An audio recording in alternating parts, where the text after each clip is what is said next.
The agenda is as follows: the adoption of the minutes of the 9th of June 2026. Then we have a briefing by the SABC, BBI, CETA, and Centec on their third and fourth quarter reports. The meeting has been scheduled for 2 hours. I have no idea why it would be scheduled for 2 hours, given that the meetings are usually at least from 9 to 1. If my math stands, it's about 4 hours.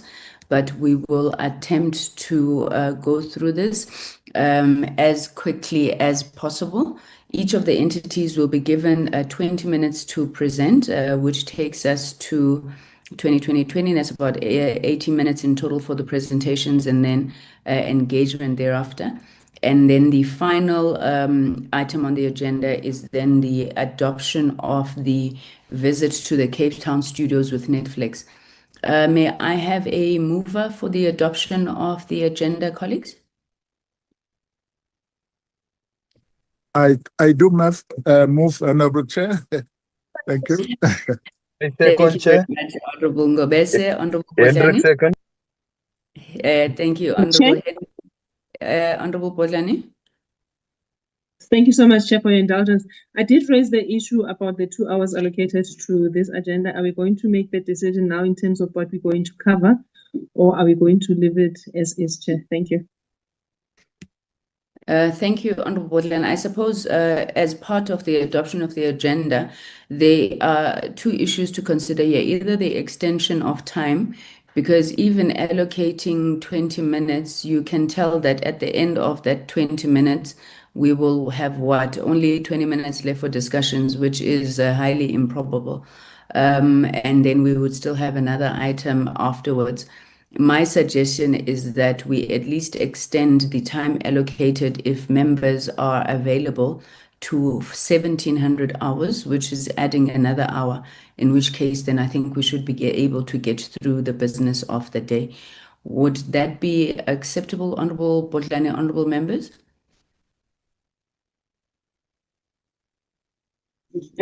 We will take leadership from you, Chair. Thank you. Thank you very much. So with the Honorable Singh, you have your hand up. Good afternoon, Chair, and good afternoon to all on the platform. Chair, unfortunately, I have a commitment that I can't get out of. If we go beyond 5 o'clock, I have to log on to another meeting at 5. So I will remain on until 5. Thank you. Thank you very much, Honorable Singh. The agenda is then adopted. Can we quickly just go through the minutes of the 9th of June, Hajira? Afternoon, Chairperson. Afternoon, members. Members, this is a very brief set of minutes. Tuesday, the 9th of June, where we dealt with SAPO, Postbank, USASA, and USAF on their quarter 3, quarter 4, quarter performance and financial reports. That's the first pages, members, was just the attendance. Second page, attendance. Third page was the opening and welcome. Second item was the adoption of minutes. Third item was the opening remarks by the minister. And then just to inform members that we dealt with the briefing by USASA, SAPO, and Postbank, and that a report will be drafted, which we are currently busy doing. Thank you, Chairperson. Thank you very much, Hajira. Members, those are the minutes from the 9th of June. May I have a person who was present in the meeting, honorable member that was present in the meeting, to move for the adoption of the minutes? Honorable Subrathi. Honorable Chairperson, I move for the adoption of the minutes. Thank you. Thank you very much. Do we have any additions, amendments, or a seconder for the movement for the adoption of the minutes? I do, Chair. Thank you very much, Honorable Ngobese. So with that item then being dispensed of, sorry, I'm busy talking to myself here. Thank you. So the minutes are thus duly adopted. Let's move to the substantive matters on today's agenda then, being the presentation from the SABC, BBI, CETA, and Centec I do believe that members of the brand new SETA board may be present in the meeting, in which case I'm sure they will be introduced to us by the minister. But we do welcome you, and we are truly thrilled to finally have a board at SETA, and we look forward to engagement with you moving along. Honorable Minister, would you like to introduce the reports before we go into the entities?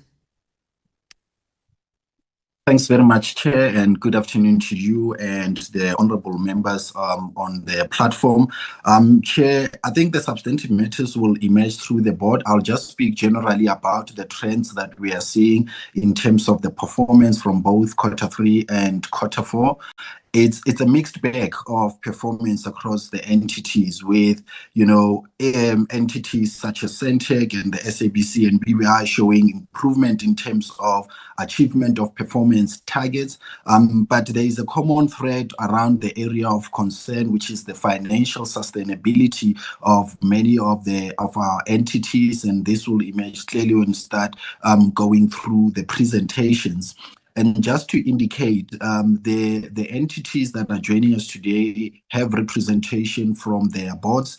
And to just lead with you, given that this would be their first interaction with Parliament since their appointment, the SETA board will be represented by Professor Stella Vuma, who's on the call. The SABC is represented by the Deputy Chairperson, Ms. Nomboyiso Bachi. BBI is represented by the CEO, and I understand the Chairperson is also on the call. Centec will be represented by Mr. Tebogo Leshope, who's the CEO, and he will just confirm for me. I didn't get confirmation of who from the board, whether it's the chair or the deputy chair that is going to be part of the engagement today. In the interest, Chair, of making sure that the teams adequately use the time that you've allocated to, let them get into the actual presentations around them. But for us, our primary concern remains around the permanent risk that confronts many of our entities, and these that are appearing before you today are gravely affected by that. So with that, I'll hand back to you, Chair. Thank you. Thank you very much, Minister. All entities, board members, as well as the executive, once again, extend our welcome to you. Can I then ask that the Deputy Chair of the SABC gets us going? Ms. Baiki, over to you and team.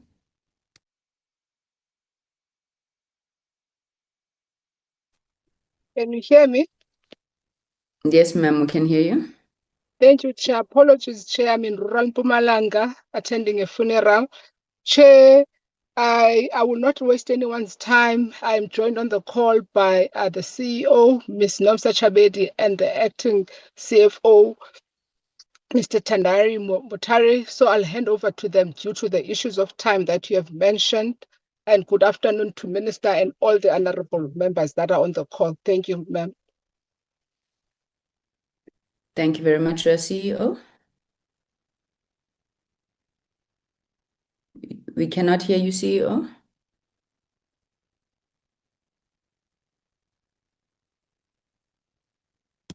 You did so well bringing us Bafana Bafana. Now technology, Dololo.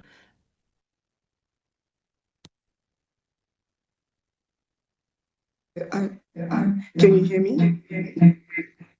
We can hear you with an echo, though, CEO. Switch this thing. Okay. Yeah.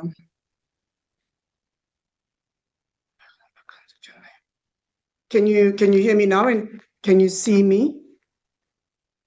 Yes, we can. Oh, we did. Yes.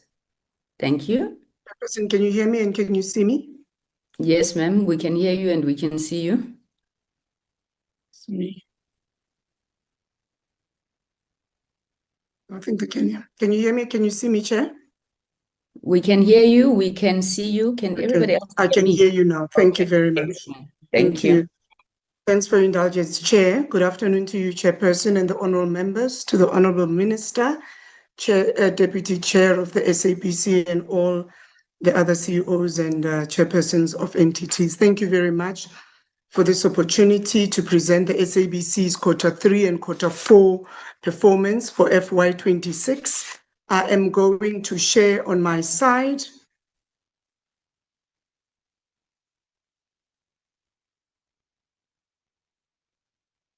I'm not sure, looks like I'm unable to share.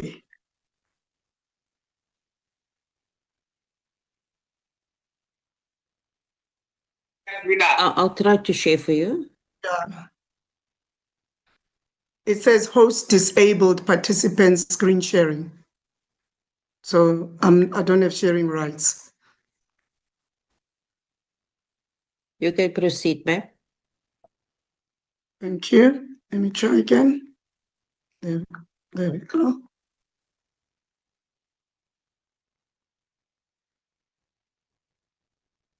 I hope you can see my presentation.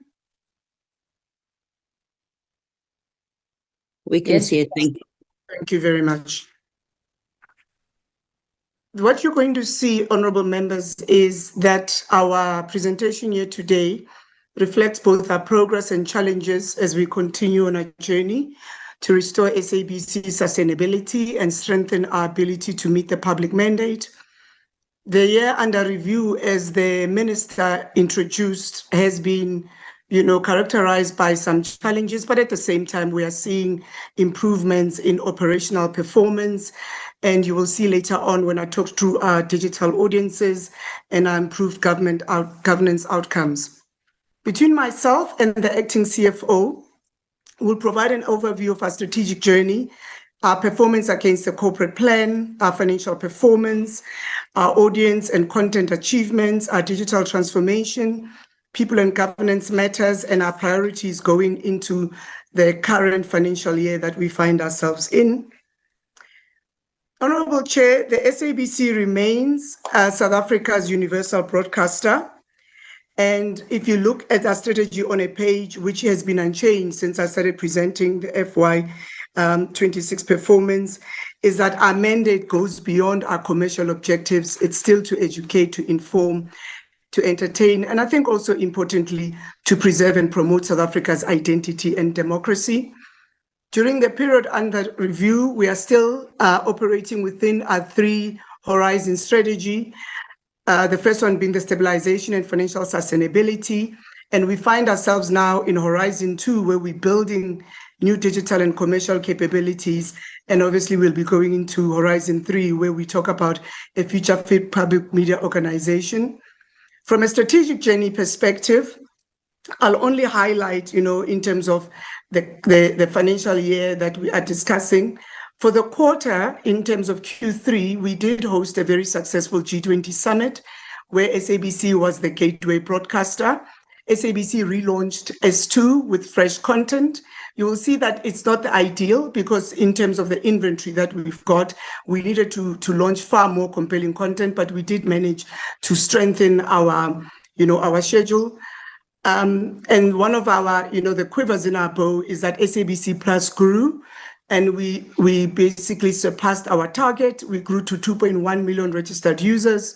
We increased our sports rights acquisitions, and during that period, we did then acquire the World Cup that we are all enjoying, and congratulations and good luck to Bafana.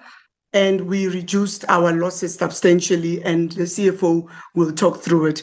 I'm not going to go through 27 because I do cover it to a certain extent during my presentation. I think what's important for us is that we're still very clear in terms of our key metrics. And this is the year, 27, but I'll go to it later. It's just that because of the timing, I need to watch the time. During the quarters under review, and now talking specifically to Q3, but it also throws forward to Q4, is that this is a time when we saw strong digital audience growth. I spoke about the successful hosting of the G20 broadcast. We saw improved leadership stability, where we actually recruited and stabilized our executives bench. And we saw strong rights acquisition. And what's important about the sporting rights is that we meet the requirement of broadcasting sports of national interest, but also they are very important in playing a role from a commercial perspective, because we find that they bring solid audiences that then we are able to take to market and sell from a commercial perspective. Our challenges still remain financial sustainability, and we still are experiencing underinvestment in compelling content, which speaks to the first one, because we do need improved liquidity to be able to acquire new content. And as we know that we are in the content business, and so you've seen our competitors, particularly from an OTT perspective, strengthening their content output, thereby driving audiences.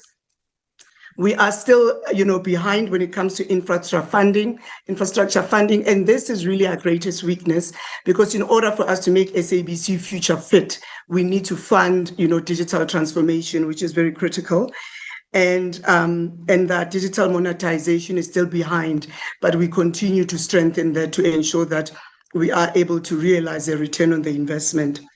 Our top 10 strategic programs is something that the committee knows very well about in terms of strengthening our commercial sustainability. I spoke already about the infrastructure, and it's about modernizing it all the way to ensuring that we develop future talent, because we can't be talking about digital transformation and we don't have the talent that's required to ensure that, we champion performance and we deliver the very critical public mandate. Now, going into the actual performance of Q3, we showed continued operational stabilization, and we achieved and exceeded targets in some of our key metrics. And I think what's important, if you look at the Q3 targets achieved from performance against our corporate plan, we set at 81%. Year to date was at 76%. So if you look at just the growth from FY25 to FY26, it was a massive improvement operationally, moving from 59% attainment to 81%, which we saw at the close of Q3.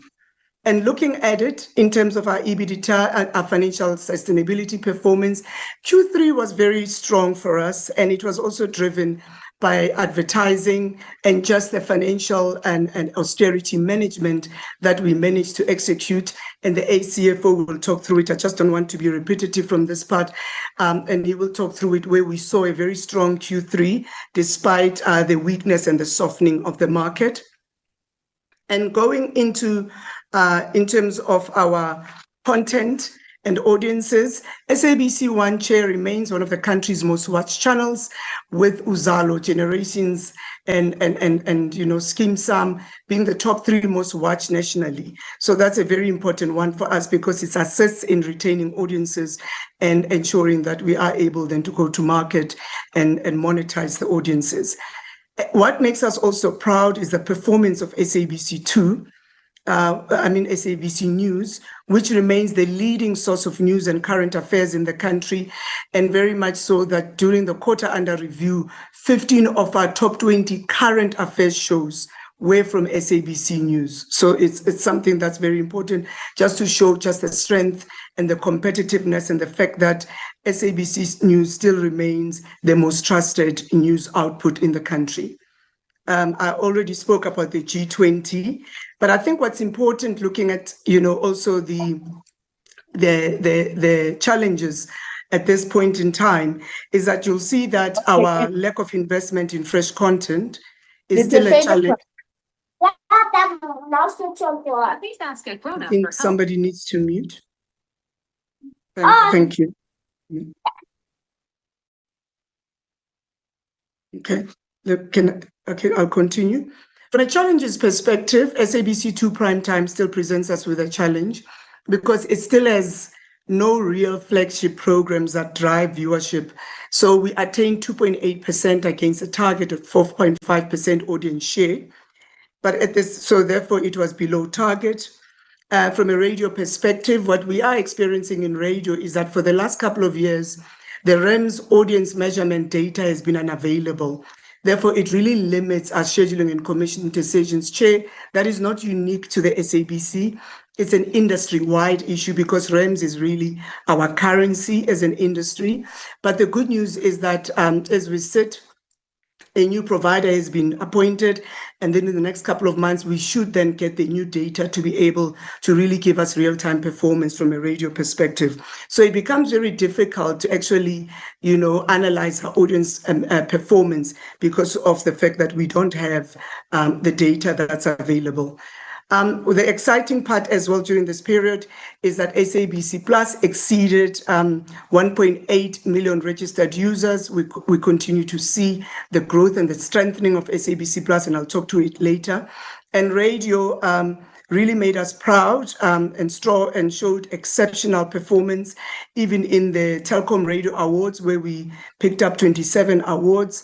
From a digital perspective, radio really growing with strength in YouTube views, and we are seeing growth in streaming, which is very important. We keep on talking about the digitization of audio, and SABC Radio is really a top performer, where we actually went above 40 million streaming sessions. So that's very, very important, ensuring that radio is future fit. I've already spoken slightly through this, but we've met our targets in terms of the national days.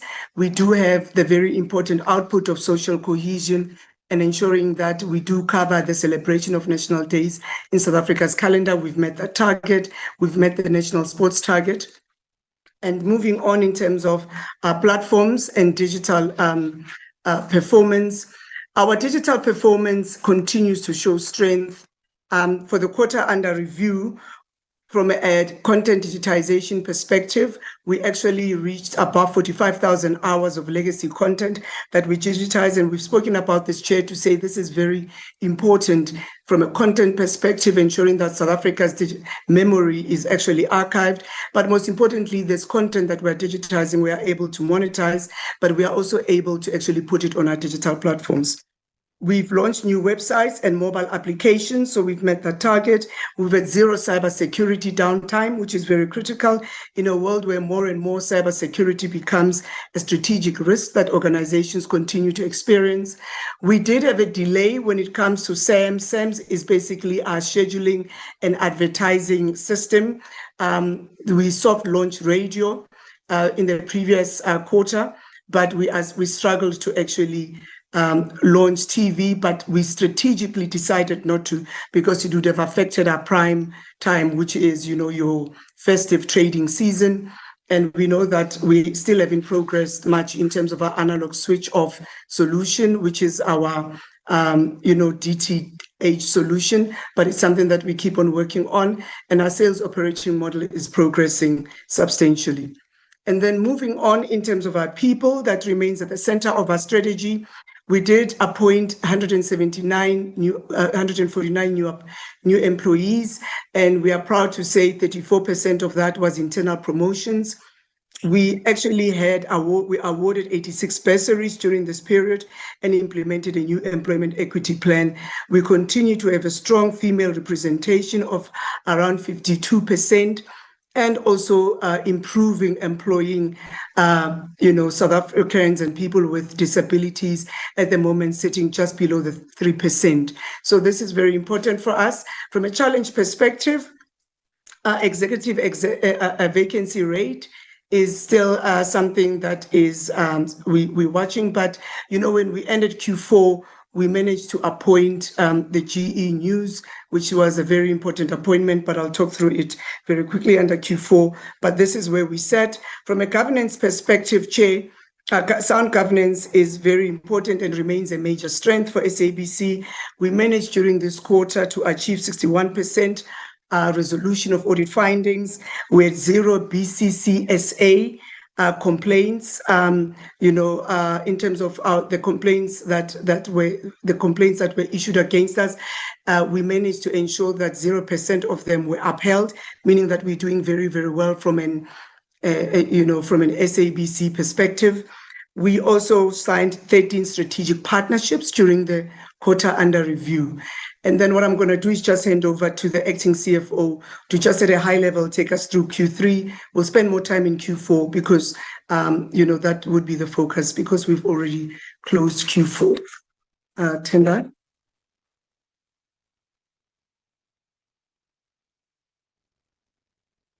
Good afternoon, Chairperson and honorable members.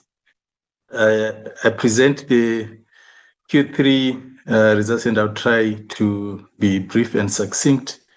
As the CFO has mentioned, the CEO has mentioned, we demonstrated steady strengthening of our financial performance in a market that is quite depressed. The current market growth rate is at around 3 to 4%.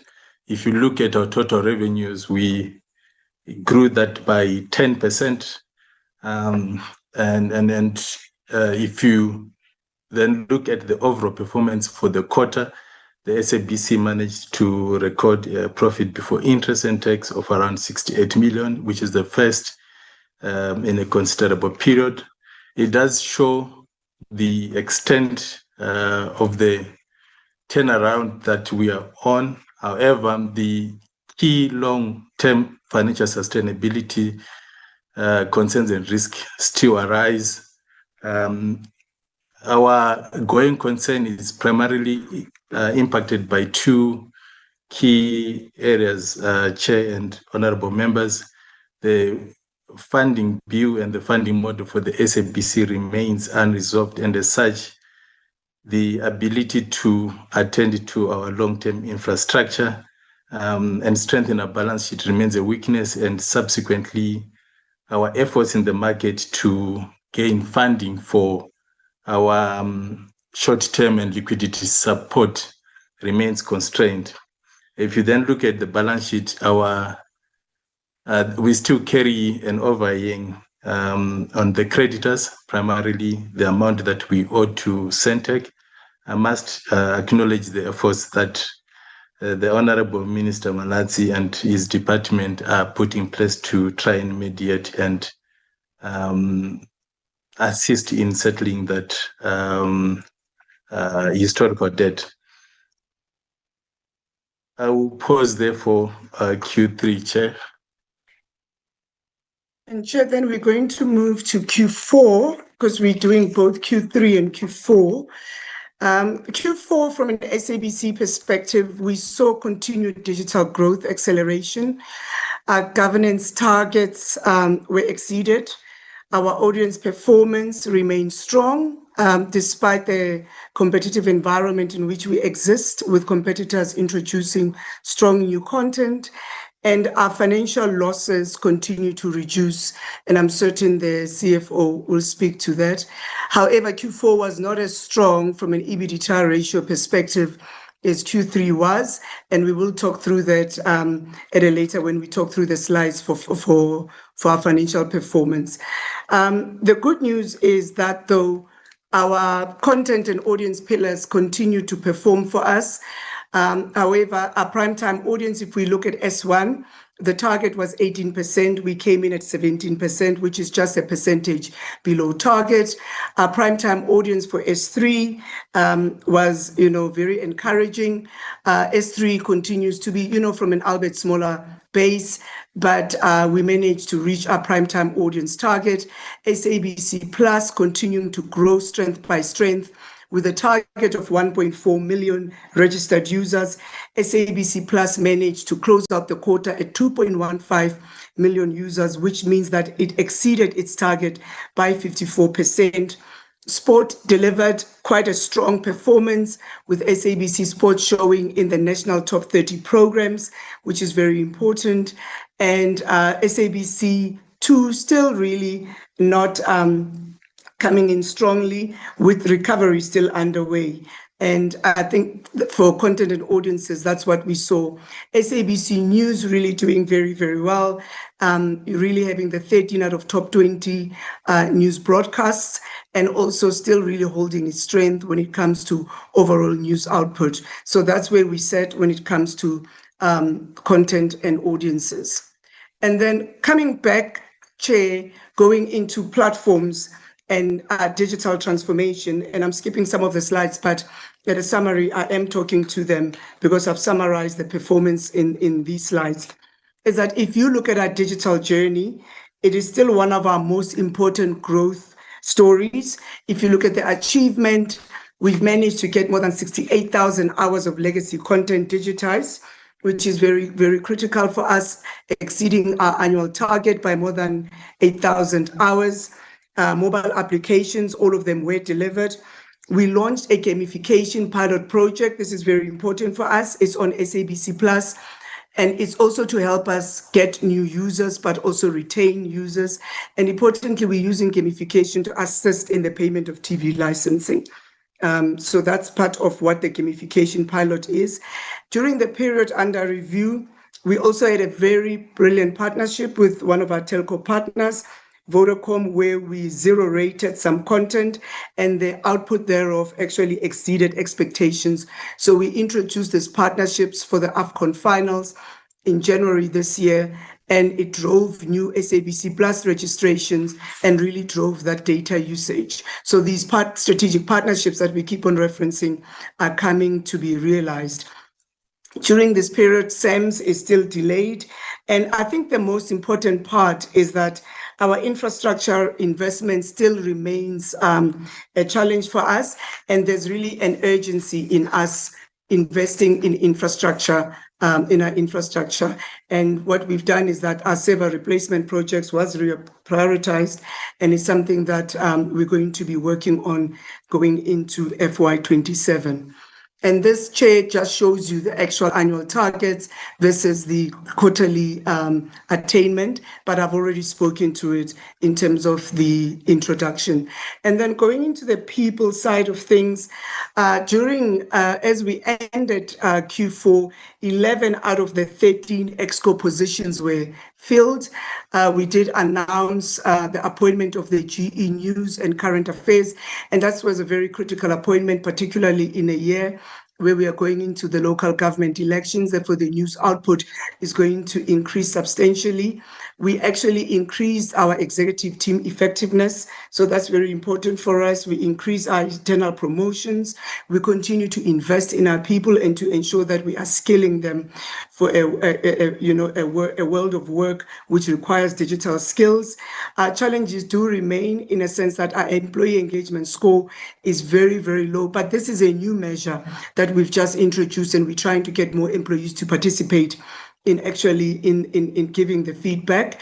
And in terms of the labor disputes, still continue, but they are being addressed, and we are seeing improved relationships with labor. And our sales operating model continues to be executed during this period under review. And Chair, going into the sound governance pillar, we're very happy to say that 88% of Auditor General audit findings were resolved at the end of March, meaning at the end of the quarter, against a target of 85%. And during this period, no material governance breaches were realized by SABC, and 24 strategic agreements were concluded. And that's what's really helped to actually ensure that we get more out of our investment, because the strategic partnerships are very important. Chair, the challenges we had is that during the period under review, our video entertainment licensing conditions were not fully met. And that also speaks to the content challenge that we are having. And it's something that we do have a strategy to address that. And we've set with our video entertainment colleagues to look at how, within the constraints we have, we can meet these licensing conditions to ensure that we are trading under the proper licensing conditions. And this is just where we are. And then I'm going to hand over to Tendai to take us through the financial performance at the end of Q4. Over to you, Tendai. Acting CFO, the CEO has gone over time and she's eaten into your 2 minutes. I was going to give you discretionary. So you have 3 minutes to present everything. Thank you. Thank you, Chair. Q4, so the SABC continue with their recovery path. Year to date, we had improved our operating results and managed to reduce our losses for the year by close to 28%.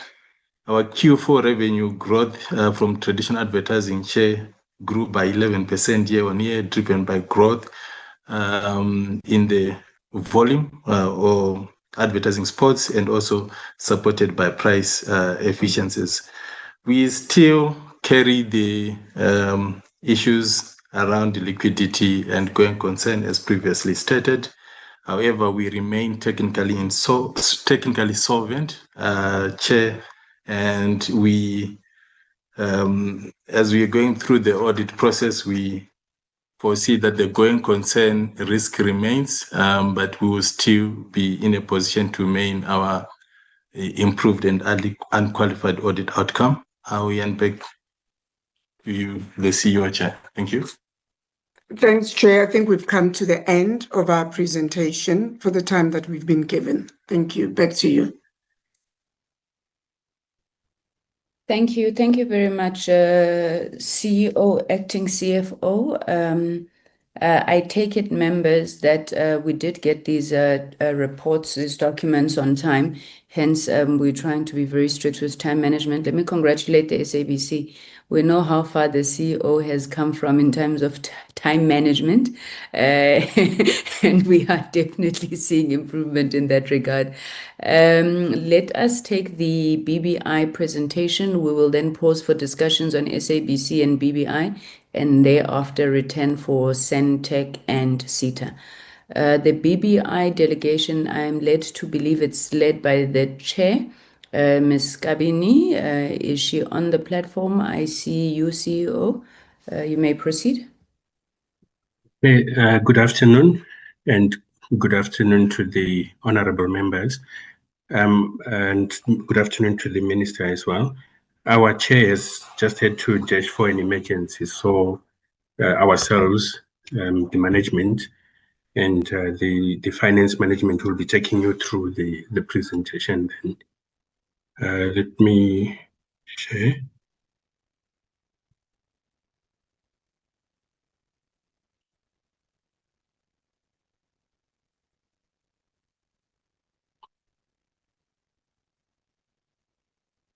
Okay.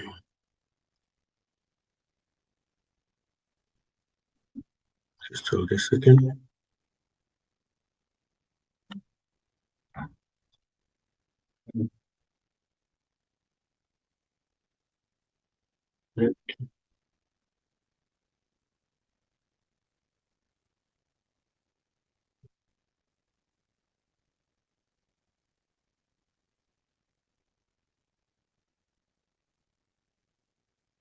I'm going to put it into presentation mode.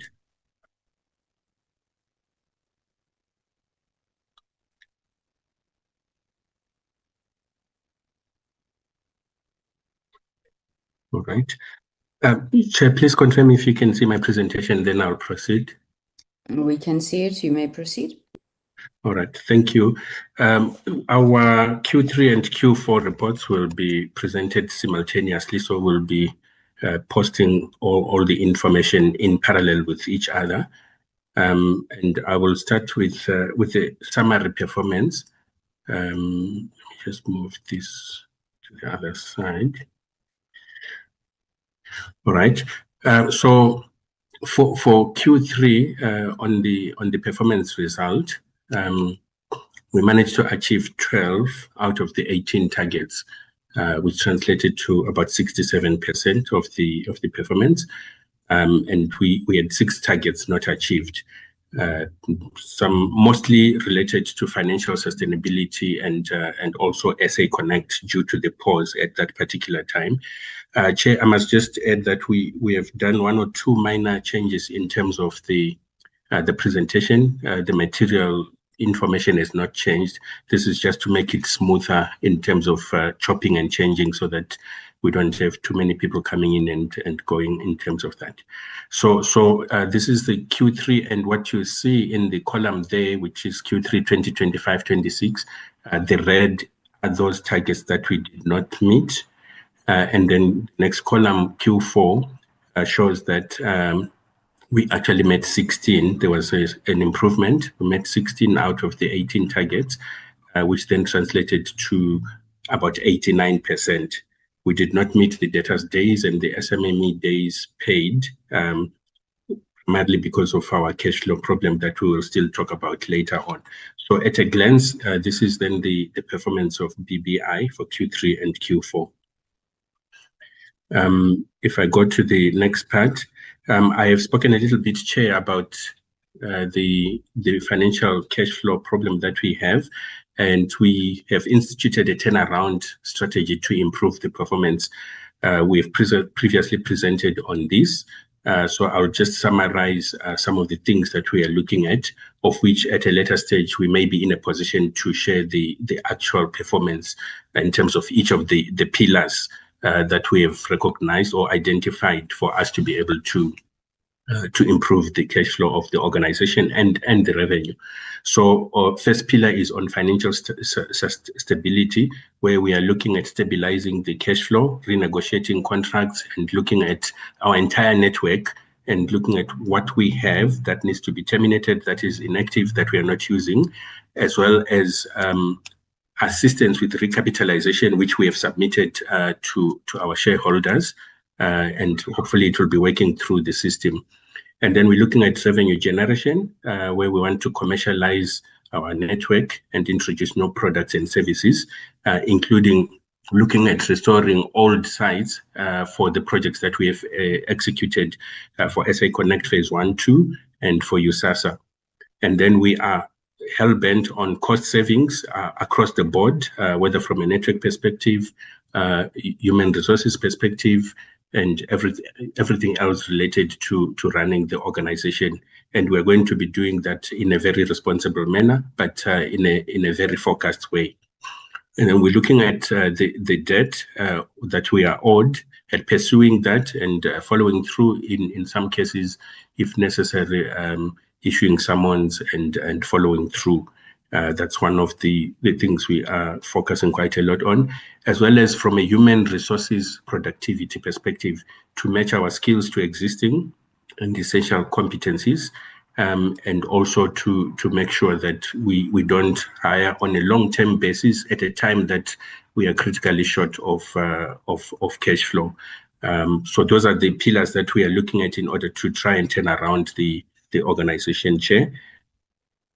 If we go to finance, I will request my colleague from finance, Mr. Napo Chomokwane, to take us through the finance, and then I'll continue with the rest, Chair. Napo, are you ready? Yes, I am, CE. All right, you must just tell me if you want me to move. Yes, you can move to the next page. Thank you. Thank you, Chair and honorable members. So I'll start off with our revenue for the quarters, for the quarter 3 and quarter 4. So looking on a year-on-year basis, our revenue fell by 84 million year to date, and this is just mainly due to contracts which have expired, as well as the deferred revenue release for both SA Connect and USASA. The Broadband Access Fund, which we had in the previous year, and projects like the USASA Phase 3 NRC, which were invoiced in the prior year. So comparing the year-to-date revenue with the budget, in year-to-date we were sitting at 502 million and 31 million below budget, and in quarter 4 we were looking at 290 million, which is 115 million rand above the budget. This is just mainly due to the fact that in quarter 3 and quarter 4, our national revenue is 194 million below budget, mainly because of cancellations and the delays in implementation of the commercialization model. With SA Connect Phase 1, we were 14 million rand below the budget. This is mainly due to the non-performing sites and delays in connecting the 713 sites for the SA Connect Phase 1 project. However, we are busy with the resuscitation of those sites, and the back billing for additional sites was done and paid in March. There was also USASA, which was 37 million rand below the budget, and this is just mainly due to inactive sites. You can move to the next page, CE.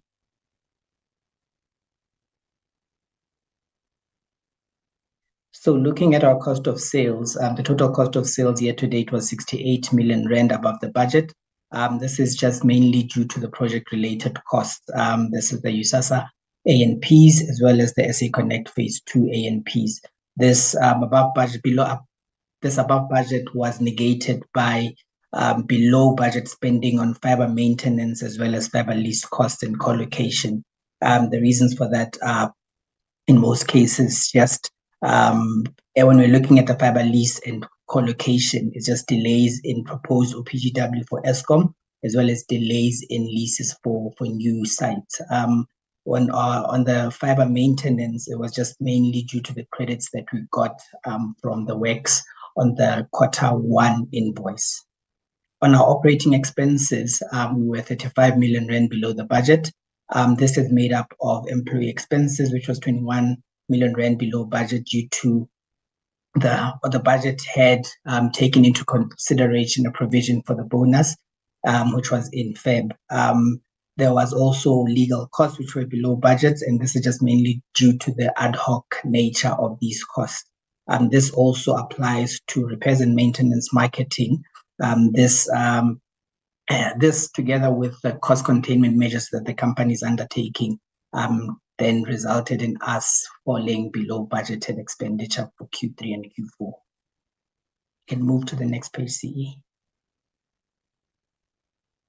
And then looking at our balance sheet, our non-current assets are sitting above the budget, and this is just mainly due to the delays in capitalization of projects. The budget had assumed that projects would be completed, and then we would have started with the capitalization and then gradually depreciating the assets.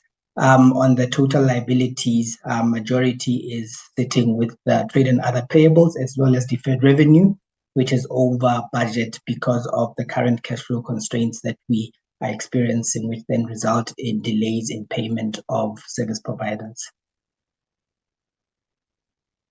And we can move to the final page, CE. Thank you. Just looking at the irregular expenditure register, this hasn't changed from what was reported in Q1 and Q2. Just notably that the regular expenditure, which was identified last year, we're currently going through seeking a legal opinion to make sure that we resolve that. And in parallel, we are also taking that to the loss control committee to get it concluded. The other irregular expenditure incurred amounting to 96 million rand, which was identified in the 2025 financial year. This has been condoned in the current year. This based on the advice from the National Treasury. That brings me to the end of the finance report. Thank you. Okay. Thank you, Napo. I'll proceed, Chair, with the rest of the presentation. So from an employment equity representation, we've got a populated table there, which shows how many males, females, foreign nationals, subtotals, and our gender profile at this stage is sitting at 35% female and 65% male. We try to deliberately correct that profile, but with the hiring moratorium that we have at the moment, sometimes it becomes a little bit difficult, but we have made some inroads. You will see maybe in the next quarter that we have an interim CFO who would have joined us, and she's a female. And so we continue to make inroads in terms of that. From a grand total perspective, if you look at the second from the bottom row, that shows grand total, we've got 124 employees out of a total of 155 head count that is approved or allowable. And the reason why we are sitting low is because of trying to manage our costs and trying to also empower people internally in the organization so that they can take opportunities to act in other capacities and so on, while at the same time not increasing the salary bill. Then we were requested also to support gender-based violence centers, and we are happy that we have provided connectivity to Maskatelelani NPO, the hotspot. We've got the details there, and there are 9 others that we have provided connectivity to under different projects, and we will be reporting about those in the next report. And then from a targeted procurement perspective, we met almost all the targets. We ramped up quite a bit in quarter four to get to about 13.78%, as well as 13.43%, which is just short for the QSE, just slightly short of the 15% target. And then on compliance and risk, of the internal audit findings, 81% have been resolved and 19% are still in progress. We've given examples of the ones that are still in progress pertaining to assets and long outstanding payments and policies, and all these we expect to have been closed by the following financial quarter. And then on the external audit findings, to date we have closed 13 out of the 20, which translates to 65%. In our discussions earlier on in the organization, we believe that we'll be reaching more than 80% in the next month or two, and closing off before the end of the AGM, closing off on all the audit findings so that all 20 of them will be closed. But at this stage, at the time of reporting, we had 65% closure of the external audit findings. We are actively implementing all the remediation plans to address the outstanding external audits. They relate to property, plant and equipment, completeness, disclosure requirements, and maybe some reports and policies that need to be updated. And this is why we can say that we expect in the next couple of months to have closed majority of the outstanding, of the 7 outstanding external audit findings. On the last slide, Chair, the strategic risks that we've identified are the ones that you see here. There's 8 of them. The critical ones, which I'll just highlight, are the ones in red, which show a level 1. The rest of the either orange or yellow, we are managing them, and we believe we should have them under control. So the first one, which is number 2, where we're talking about insufficient capital investment to drive strategic projects, it talks to the capitalization that we spoke about and the submission that we have made, and the assistance that we are seeking from both shareholders in order for BBI to be assisted to turn around. And then the second one, which is on number 4, which talks about increased intra-government competition in spite of the provisions of the BBI Act. Here we are talking about Eskom and Transnet and the fact that they play in the same field as ourselves, who are their key clients. So we are competing with our supplier, and sometimes it becomes extremely difficult to beat your supplier if they're playing in the same field. We have discussed about this, and there are some interventions taking place led by the minister and the department, and we hope to have a resolution quite soon. Then the last one that I'm highlighting is a possible failure to continue as a going concern, which we are rigorously managing, and we think we will escape that due to the extra efforts that we are putting in marketing and sales and getting new products and services, as well as getting new projects from our clients. But we have to put it down as a risk due to our cash flow problem at this stage. And I think we'll stop there, Chair. That is the end of our presentation. Thank you. Thank you. Thank you very much, CEO, CFO, for that succinct presentation. I think without wasting any time, let's go straight into the deliberations on these reports. I will take members as they raise hands, and to thank Honorable Subrathi for joining us all the way from Singapore. We truly appreciate your dedication to the work of this portfolio committee. Honorable members, I am looking for hands. We have reserved 30 minutes for engagement, so please do try and keep your questions as succinct as possible. I will similarly ask the same from the entities when they respond. Honorable Subrathi, you'll be first, followed by Honorable Matafa. Honorable Subrathi? No, thank you, Chairperson. Let me maybe start with the BBI, where the CEO has ended in identifying the three level one risks, level one risks. Maybe let me start with the very last one, which is the strategic risk 8, possible failure to continue as a going concern. And you indicate that we think we will escape this due to the extra effort being put in.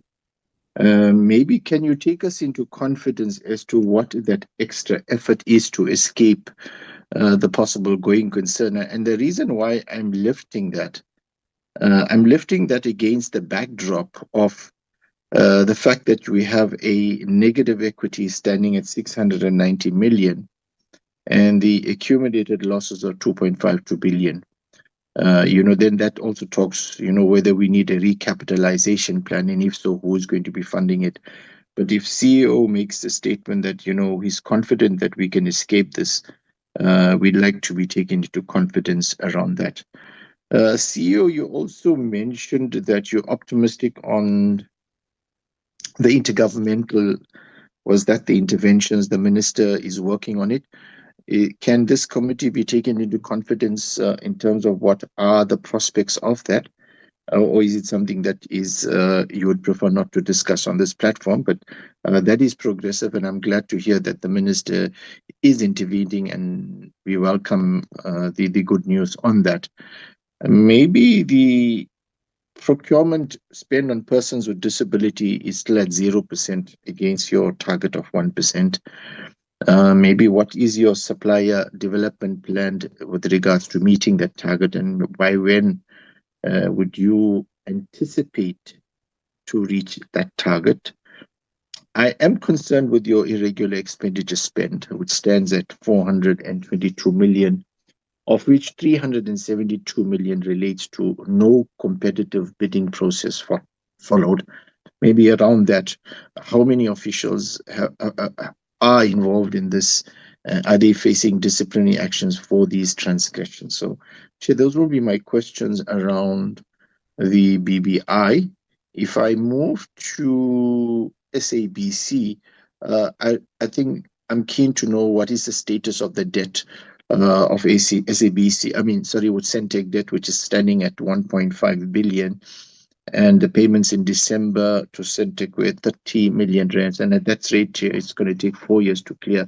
So, what is the latest in terms of the negotiated settlement timeline on that there? Chair, I am concerned about the protracted industrial action, BMAU's industrial action, and against the backdrop of the FIFA World Cup 2026 that's currently taking place and the LGE 2026 broadcasts. The question then I would ask is, what is the contingency plans in the event of any industrial action with that matter there? I'm then also concerned around the Q4 report showing that the ICASA license conditions on video entertainment was not met. Has ICASA issued a non-compliance notice, and are there any penalties that are pending around that there? And maybe, Chair, the last one would be, is that SABC prime time was 2% against your target of 4.5%. Why was the relaunch deferred 3 times, and on what specific date will fresh content reach the screen? Chairperson, that will be all from myself. Thank you so much. Thank you very much, Honorable Subrati. Honorable Matafa. Thank you very much, Chair. Good afternoon, Chair, and everyone on the call. Chair, I'm requesting that I show my face to confirm that it's me, and request to switch off to save my bandwidth, if it's fine. Thank you, Honorable Matafa. Thank you very much, Chair. Chair, let me also greet the Minister on the call and appreciate his opening remarks and the presentations as they were made. Chair, please allow me to just check for clarity, starting with the SABC on 3 areas. And the first one is on the drop that was experienced on Q4 performance from 81% to 68% on SABC 1, 2, and EBITDA. which seems to have failed annually. So the question there would be, what specifically caused the performance to deteriorate in the final quarter? Again, on quarter 4, there is a deviation statement by the SABC that says commercially generated revenue is being redirected to fund the public mandate. We understand that the SABC bill is still in the process of finalization, but the question would be, has the board finally or formally communicated this position to the minister and the treasury, and what is their response? Because our view is that this remains a gray area, which can lead to financial distress. On year-end cash of 93.2 million, without the 317.1 million government grant, what would the year-end cash position have been? That again Chair, speaks to the financial sustainability of the entity. And on BBI, can I speak to the issue also of quarter 4, where the score had moved from 67 to 89%, but there are targets that have failed. I think there are 2 significant ones. And what is of concern is that there are repeat failures. And that is debtors at 102 days and SMME payments at 56 days. Why would have these specific targets failed every quarter? And what measures are there to ensure that these failures do not repeat themselves going forward? Chair, again on BBI, we know that the year-to-date revenue of 502 million is below both the budget and the prior year of 586 million. And this is year-on-year contraction. Can we say that BBI is commercially viable as a standalone entity, or are we facing potential trouble going forward? On procurement, I think Honorable Subrathi spoke to that. Yeah, Chair, those will be my points. If I can again thank the presenters for the presentations that were made and the opportunity to participate. Thank you, Chair. Thank you very much, Honorable Matafa. We'll take Honorable Singh, then followed by Honorable Nalishi.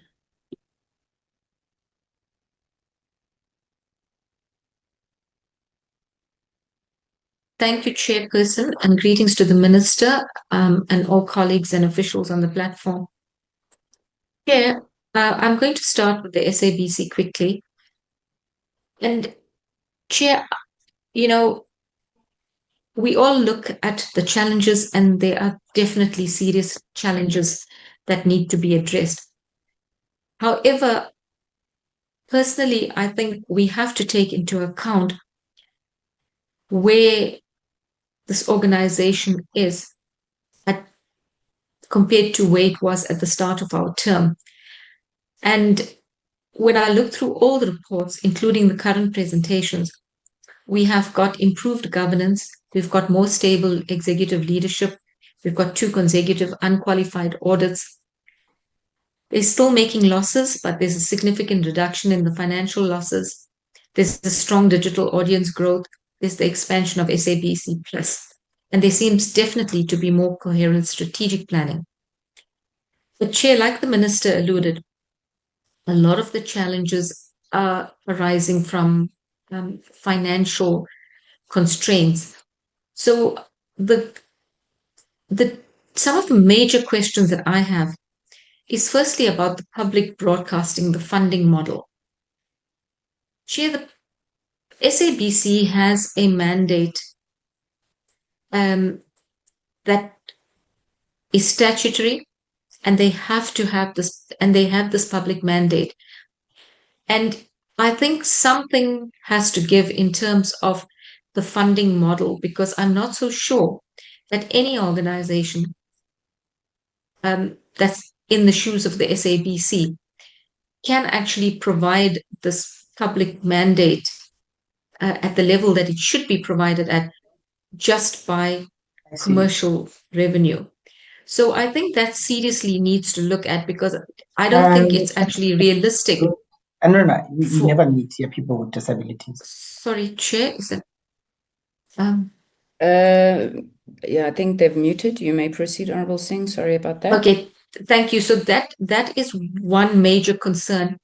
The other thing is that the infrastructure backlog of approximately 4 billion rand. Now, is this backlog static, or is it going to continue to grow every year? And even if additional funding becomes available, can the SABC realistically catch up, or has the replacement cycle already fallen permanently behind? So I think what I'd like to see, instead of just seeing a globular figure like that, is perhaps we need to look at which infrastructure failures present the greatest operational risks over the next few years, and then look at what kind of plans are in place to address those. And we need to look at some innovative options.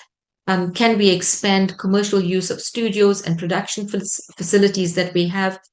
We need to develop public-private partnerships for infrastructure investment. And those are the kind of options I'd like to see coming up.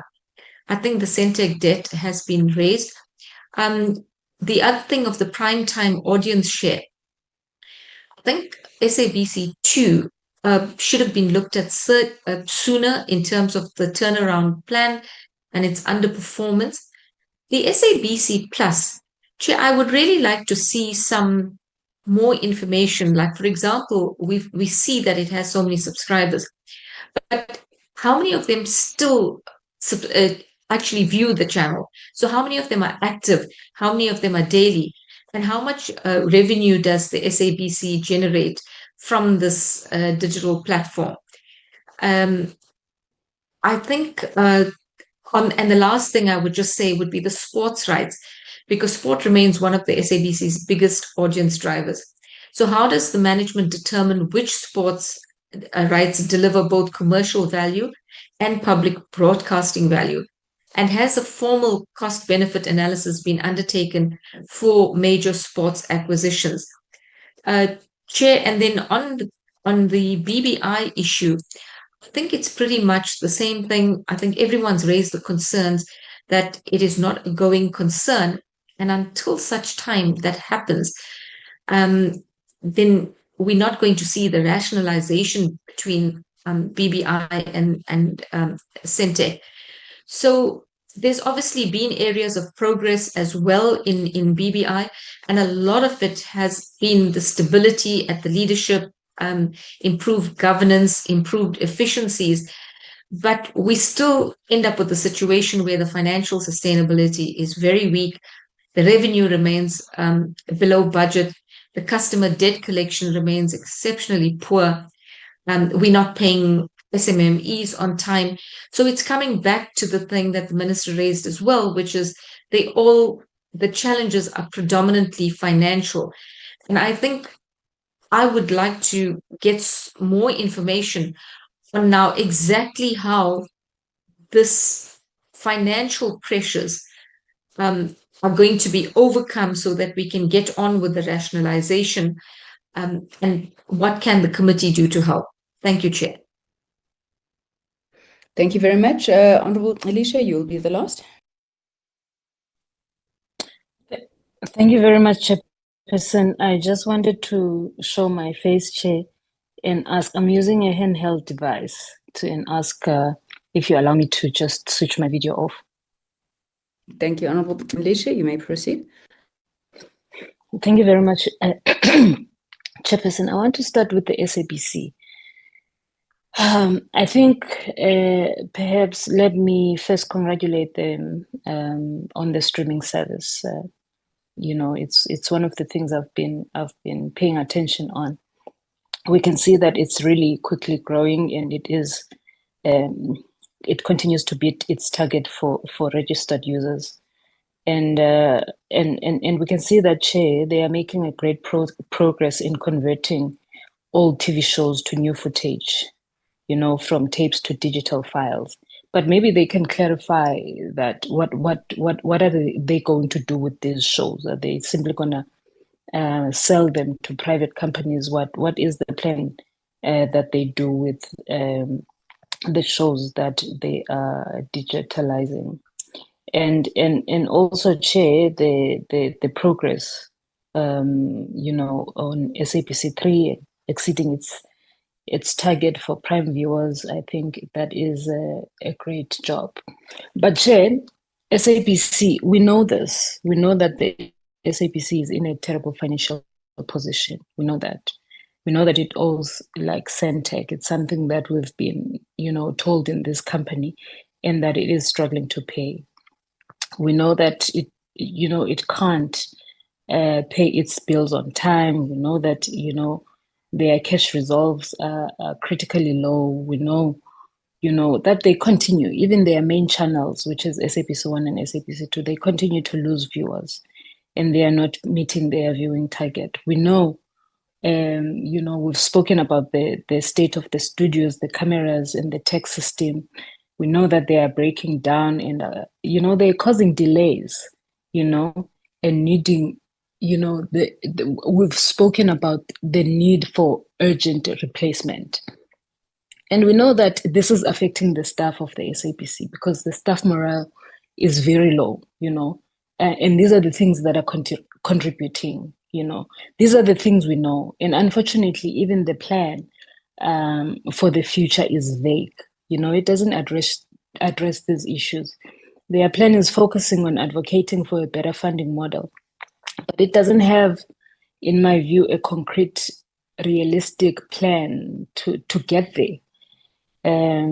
It seems that, I don't know if I would be correct to say that it seems that the leadership accepts the low performance of the SABC1 and SABC2, especially SABC2, because the CEO it seems to be blaming, you know, it on the sustained absence of the flagship program on SABC2.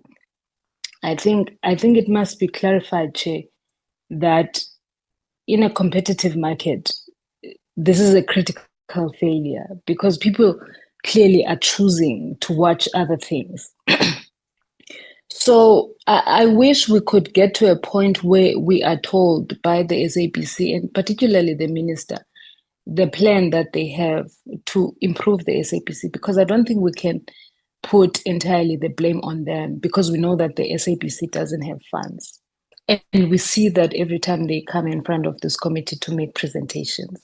But I think, Chair, before I part with this issue of SABC, of the SABC, is that I always wonder if they are truly serving the public, or they just, you know, playing it safe, because they don't have content. They are not making South African content, you know. They're making shows that nobody watches, and that's why they are losing people to other things that people then get to watch. Maybe they can clarify what is the plan. What is it? What is their actual plan to ensure that they attract viewership and they retain the viewers that they have? And the last one is that how can they still have 23% vacancy rate in their top leadership? And there's no plan to fix it, because I didn't see them talking to that plan, you know. So maybe they can clarify that, you know, because I then wonder if they are running the SABC, or they just trying to manage its decline, because every time it's like it's just management that is happening instead of, like, you know, running the public broadcaster. And quickly, Chair, with BBI, you see, the report paints a picture of a company that is really failing its core mandate, and it is a financial liability, and I think we should be concerned. Their presentation mentions a plan to fix things, but now it's just extremely vague. The first few items are about stabilizing cash and renegotiating contracts, but then they keep repeating productivity. without any detail. There's no detail, because if you keep on just repeating in your plan productivity, that's not a serious or a real plan.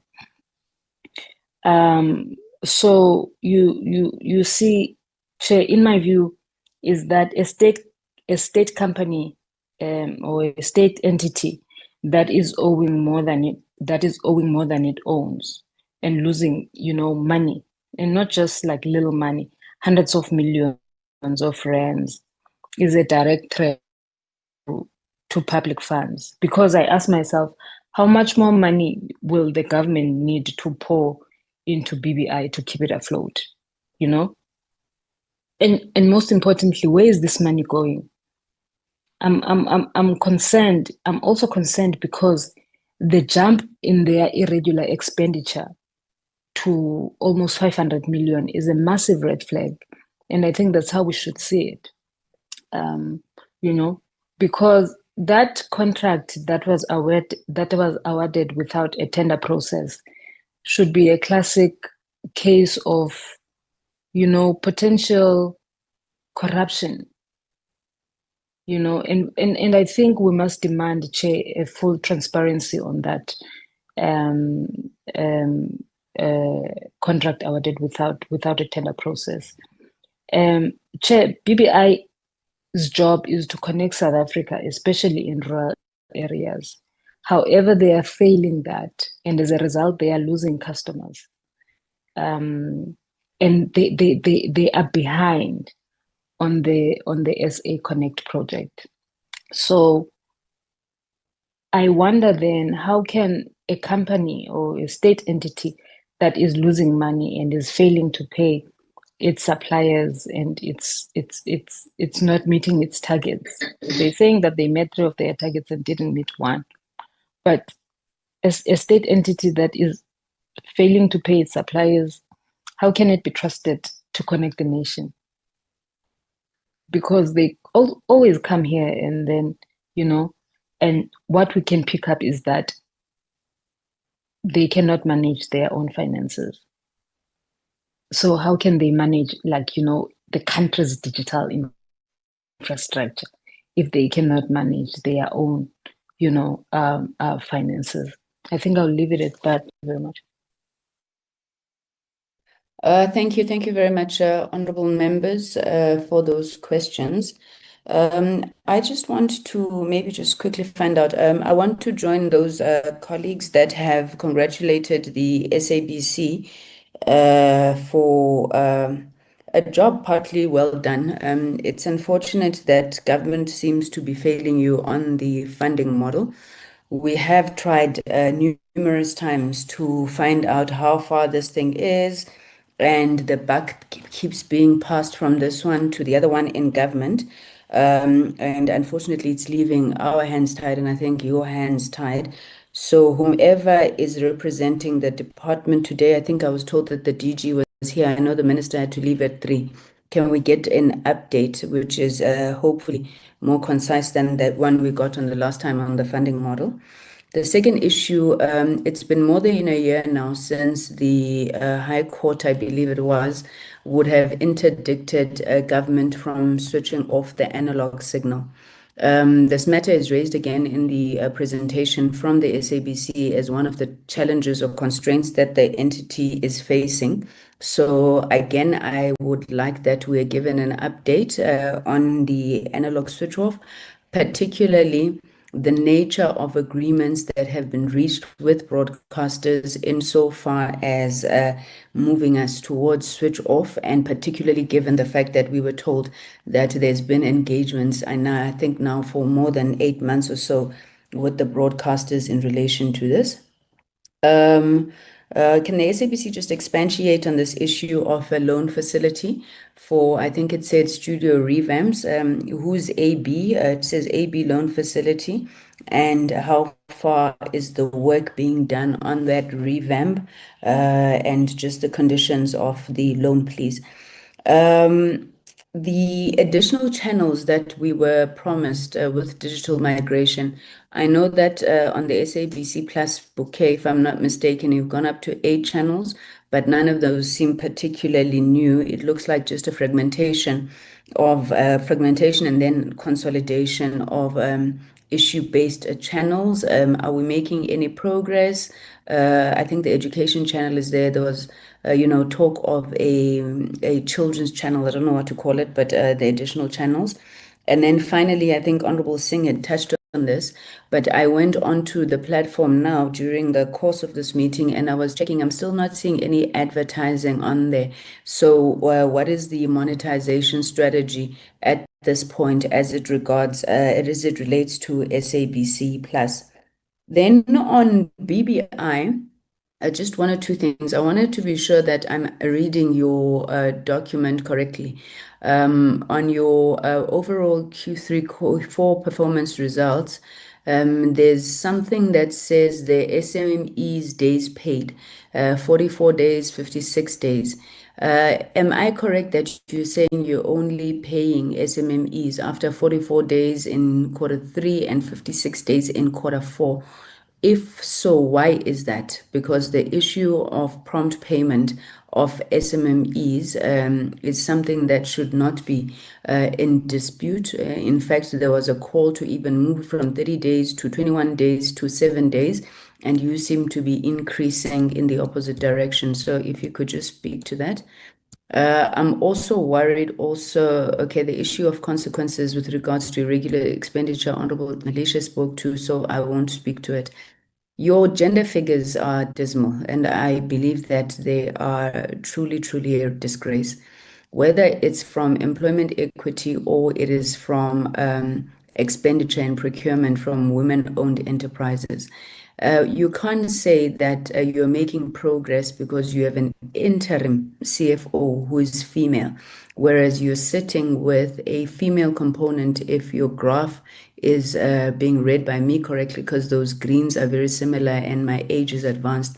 But you have 35% female in the organization, 65 male, and then you say, oh no, we have a problem. We just got an interim CFO that's female. Can you please just speak to us about how you are going to actively work on that? Then when it comes to targeted procurement, how is 12% target for Black women-owned enterprises even a target? My understanding is that preferential procurement is very clear with a minimum 30% target or even 30% set aside for women-owned enterprises. Now, you had a target of 12%. Fine, let's say it's water under the bridge. We didn't pick it up. But how is that a target? Then your spend against that, and then in Q4 is quite dismal. It's at 10%. You had 1% for people with disabilities. Honorable Subrati spoke about this. You spent nothing on there. This is a young sector. You have young people everywhere in IT. You have a target of 5%, again, a dismal figure. And then you said you spend 10%, 12% on youth-owned enterprises. Can we just get a sense about what you intend to do in that regard? And then finally, commercialization of BBI. The members have spoken about the extent to which you seem financially unsustainable, but have you now standardized a commercial model? Because when we went to an oversight, you had different models for different areas. Do you now have a standardized model? What happened to the USASA inactive sites?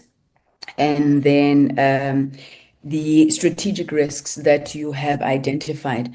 You can't bring risks that are not moving, colleagues. What's the point of doing, a risk identification management when there's no mitigation? They're all sitting at reds, and the others, I suppose level 3 is acceptable, but all the others, no change to indicate that there are interventions being made. So I will hand over to yourselves. You have until, at the very latest, it's a maximum, not a target, colleagues. You'll have until 4 o'clock to respond, but if you can do it sooner, we truly appreciate the time because we need it back for some of the other presentations. DG, are you still in the meeting? Would you lead the team in the responses? Thank you.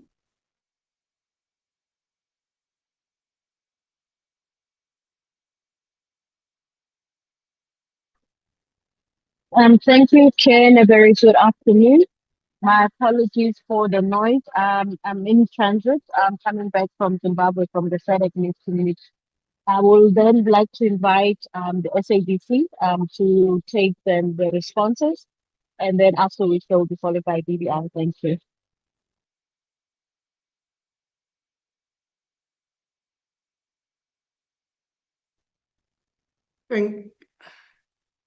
Thank you, DG. The acting CFO and I will take turns in answering the questions, just starting with Honorable Subrathi. In terms of the ICASA licensing conditions, it's something that obviously we report on a quarterly basis. We also report to ICASA. We don't have a certificate of non-compliance, and there were no penalties due to us. We are addressing it, and I think, Honorable, it generally just goes back to the funding issue and our inability to actually procure new content, to acquire new content. The SABC currently, it's doing all it can to ensure that, we have the revenue that allows us to go and acquire content. But what has happened, because of the inability, we've been, for example, scheduling repeat programs. We've gone to our archives to come up with our, evergreen content to plug the gap.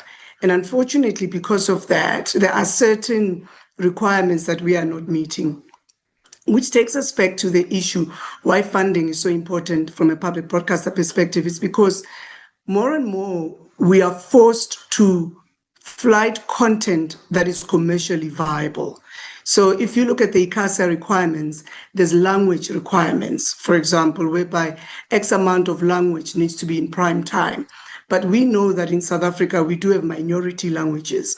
Now, if you're competing in prime time against competitors with strong content and your obligation is to bring in minority languages, you have to plan for a revenue challenge. So those are some of the things that we are currently dealing with, in a sense that the obligations on SABC don't exist with other broadcasters.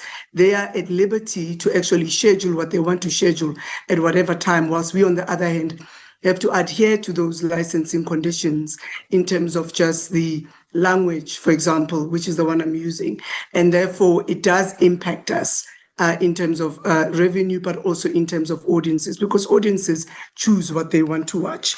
So that's the first one. And then the second one, Honorable, in terms of labor, from a risk perspective, we always flag that because there is always that possibility of labor action. But at this moment, there hasn't been any material, challenges when it comes to that. We're still sitting at the table, we're still negotiating.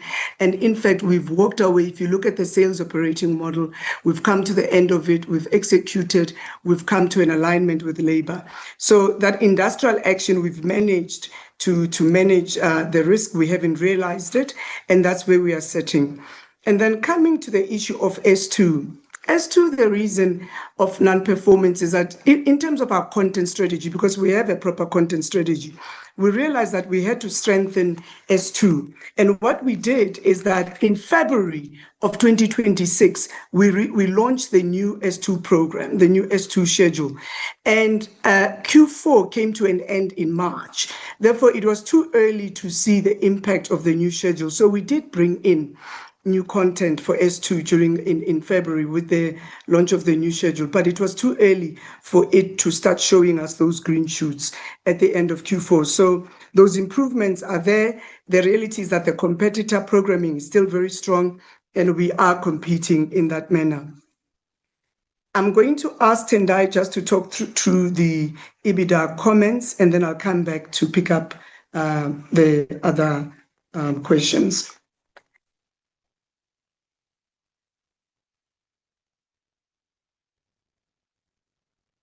Thank you, Chair. So for Q4 in particular, the reversal in the growth trajectory is generally that is a low or slow quarter in the media and advertising space, because it is the back to school period. But if you look at the core traditional revenues for Q4, we did say that there was growth year on year, about 7%.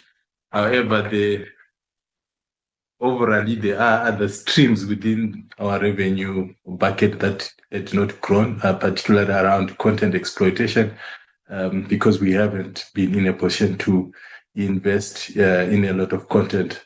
But in terms of the traditional core business, there was growth. Thank you. Thank you.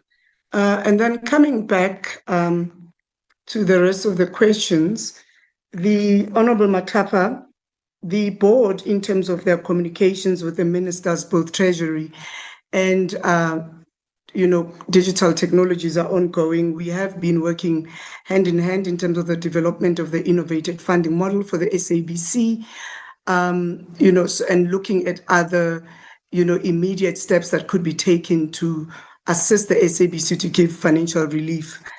So that is an ongoing process. It's not something that is ad hoc. And, we recently also had a meeting with the Minister of Finance, and we are hoping that these discussions bear fruit and that there is, forthcoming assistance in the interim whilst we wait for the adoption, of the innovative funding model into the SABC bill. So that for us, from a regulatory perspective, is a very important one that needs to take place because without the interim funding, we will always struggle when it comes to finance. So that is where we are with that. From from Honorable Singh, thank you so much for the recognition in terms of the performance of the SABC. The SABC does have an infrastructure strategy, and that exists. So we do have a proper strategy. However, the funding is the challenge. The fact that the lights are on, we are broadcasting, it means that the strategy is working. But we are saying it's not enough in terms of the infrastructure backlog. We know that the pace of change of technology, we've been behind.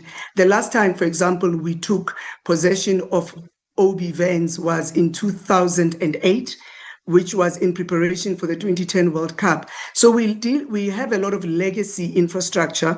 We've managed literally to keep it alive, but a lot of it has reached the end of life. And therefore, for us to actually future fit, it means that we need to overhaul our infrastructure and really digitize it. We do have a strategy for that. We have been funding it. We've had projects, something that we call the triplets, etc. I talked about the scheduling software that we're bringing in. So we are funding, we are taking from our OPEX to fund our CAPEX, and that's not an ideal state.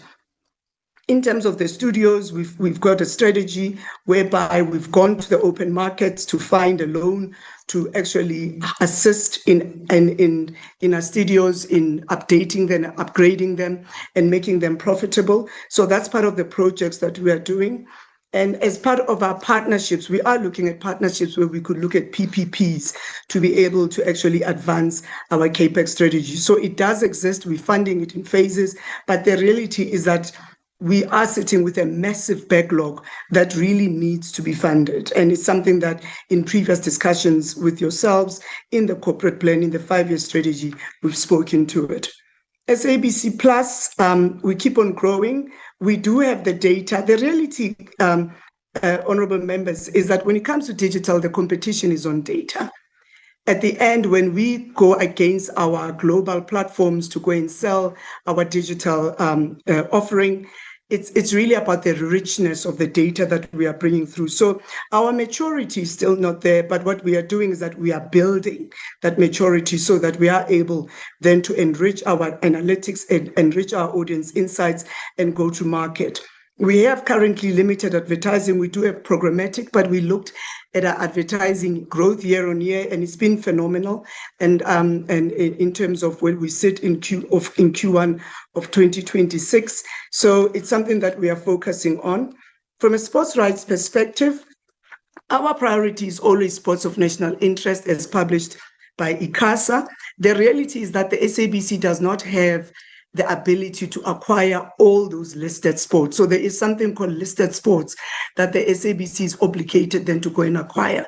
But the reality is that we acquire those rights in an open market, in a competitive market, sometimes having to sub-license it from other broadcasters. And that really, sports rights are some of the most expensive exercise when it comes to, to broadcasting. So we do have a strategy for that. We do decide in terms of our evaluations, because we look at a minimal ROI that we need to have, and that's how we decide from a funding perspective. But at the same time, there are sports that we go and we acquire, knowing very well that we don't necessarily make a profit out of it, but it's to drive the public mandate, to drive equitable representation of youth and women's sports on our platforms, and to ensure that we don't end up in a situation where we only show commercial sports, because we do have that developmental mandate. But unfortunately, like we're saying, it is funded from the commercial side.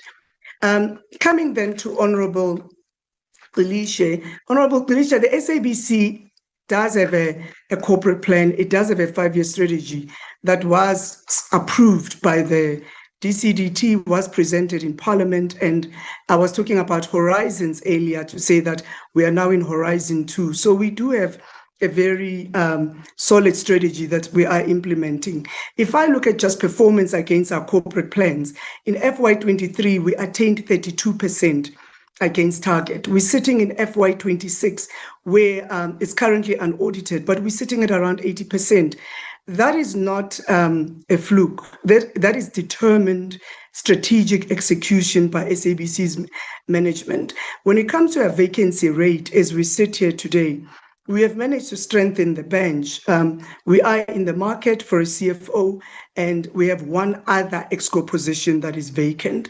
We've recently appointed a GE for technology, so we've strengthened that bench, and it's something that is very critical for us from a people perspective. I think what's important in terms of the performance of S1, S2, S3, S1 and S2 are performing quite well. In fact, S1 is still the biggest in South Africa from a primetime share of audience. S2, I've spoken about why we've struggled and the fact that we are rebuilding it. And S3 actually at end of Q4 was slightly above target. But the reality is that I've previously talked about the vicious cycle. You need content to bring in audiences. You need audiences to bring in revenue.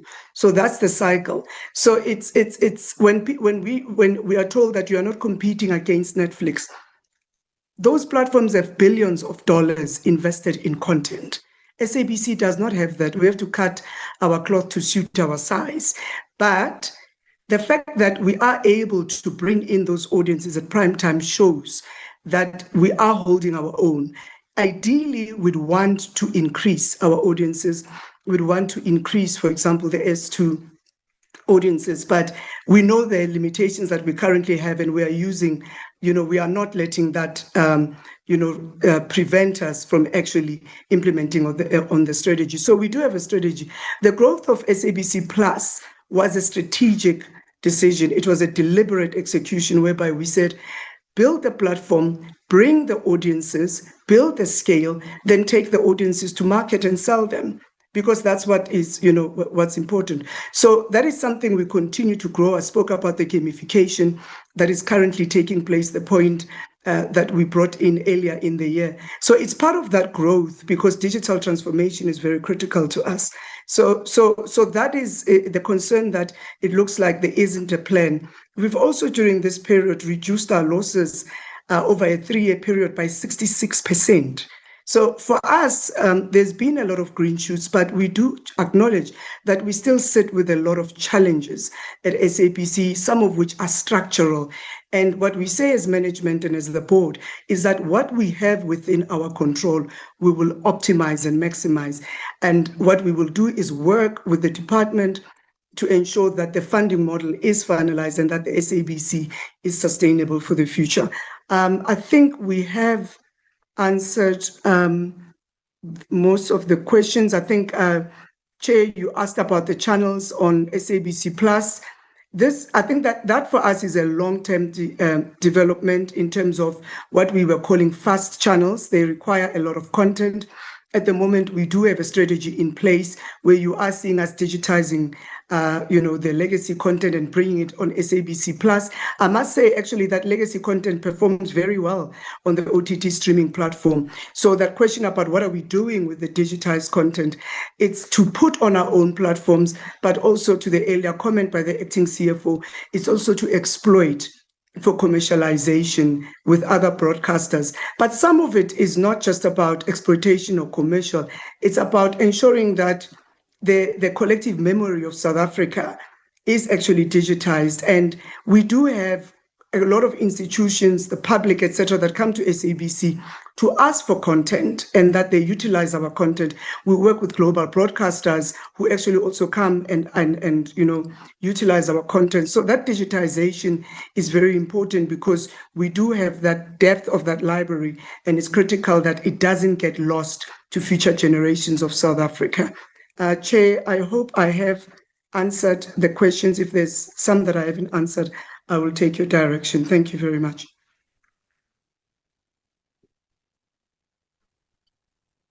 Thank you, CE.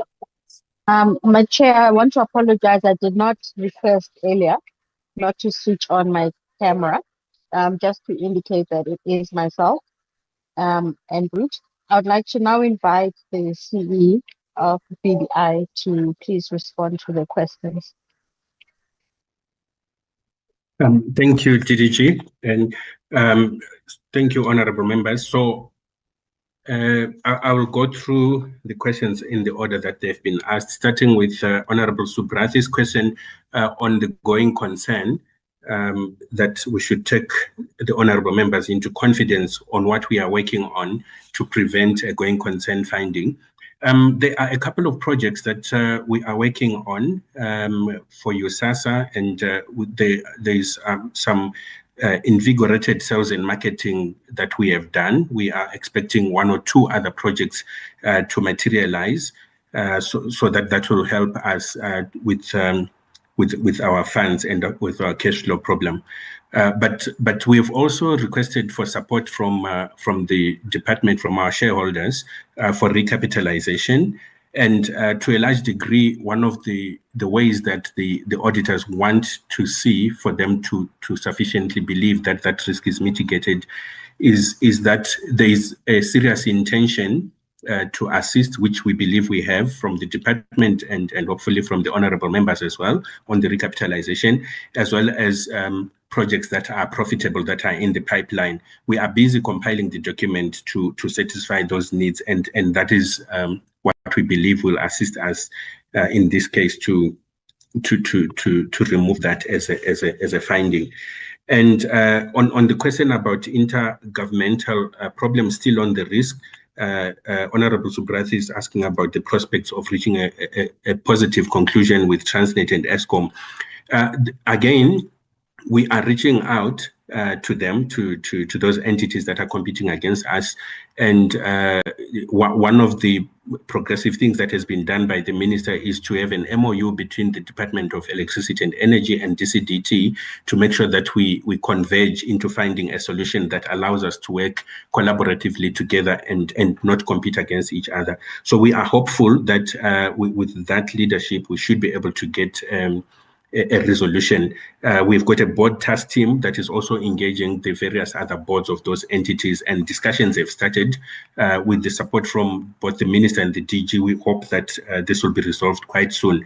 And by the way, it is one of the biggest contributors to our negative finances at this stage, because not only do we pay exorbitant fees for leasing and maintenance from Transnet and Eskom, but they also compete against us in the market. So this is part and parcel of resolving the financial problems that we are dealing with. And on the procurement spend of people with disabilities, we agree we have not met that target. It's a very difficult target, and even at some stage our board intervened to try and see exactly why we have not managed to meet it. And we had some roundtables, some invitations, some adverts and so on, and we get a few people coming in, people with disabilities, but in the end something falls through the cracks. Either they do not have the products and services, or they do not conform to PFMA, and it's a very difficult target to meet. We continue to be focused on it. Like I say, that even our board is also intervening in terms of that. And in some cases, we think that maybe targeted procurement will be the key to that, where we have to ask anybody and everybody how we can meet this particular target. It's a very, very difficult one for us. Then on the last question from Honorable Subrathi about the no competitive bidding on the irregular for 332. And this one, I think I'll touch base also on what Honorable Tsilishe and Honorable Chair have asked on that irregular. This was not an uncompetitive bidding, number one. Number two, we don't procure any products or services without a tender. And this particular finding, we have decided to seek legal opinion because we don't agree with it at all. In short, what the auditors are saying is that we should have included a more expensive supplier, more expensive, not cheaper. And that supplier was more expensive by 100 million. And the finding is that, how do you know that if you had included them, they might have given you a discount which is more than 100 million and they would become competitive? That is the essence of the finding. And I do not know what type of corruption is it that would lead to cheaper sourcing of services instead of much more expensive. And so we went out on legal opinion. Legal opinion supported us on that this should not be an irregular finding. We also included a probity audit from Sekela Xabiso, and they agree with us. It should not be irregular. To cut a long story short, we are challenging it, and we are engaging with those auditors so that this is reversed. Then going to Honorable Matafa's questions on the performance, which increased from 67% to 89%, but having two KPIs that still remain low. So those two targets, which he referred to as repeat failures, are related to payments of SMMEs and the number of days that we paying them. They are related to our finances, which at this stage are not very good. And I will link this answer to also Honorable Tsilishe's question, where she's saying, for how long will government continue pouring money into BBI? Government has not poured money into BBI and has never done so. So the money that we are using and why we are on our back foot is because we are using our own operational funds to fund CapEx projects. So there is no money that is being poured. There is no money that is being wasted in terms of that. And for us to be able to turn around those two KPIs that we have not managed to meet means it's part and parcel of the turnaround strategy that we are working on.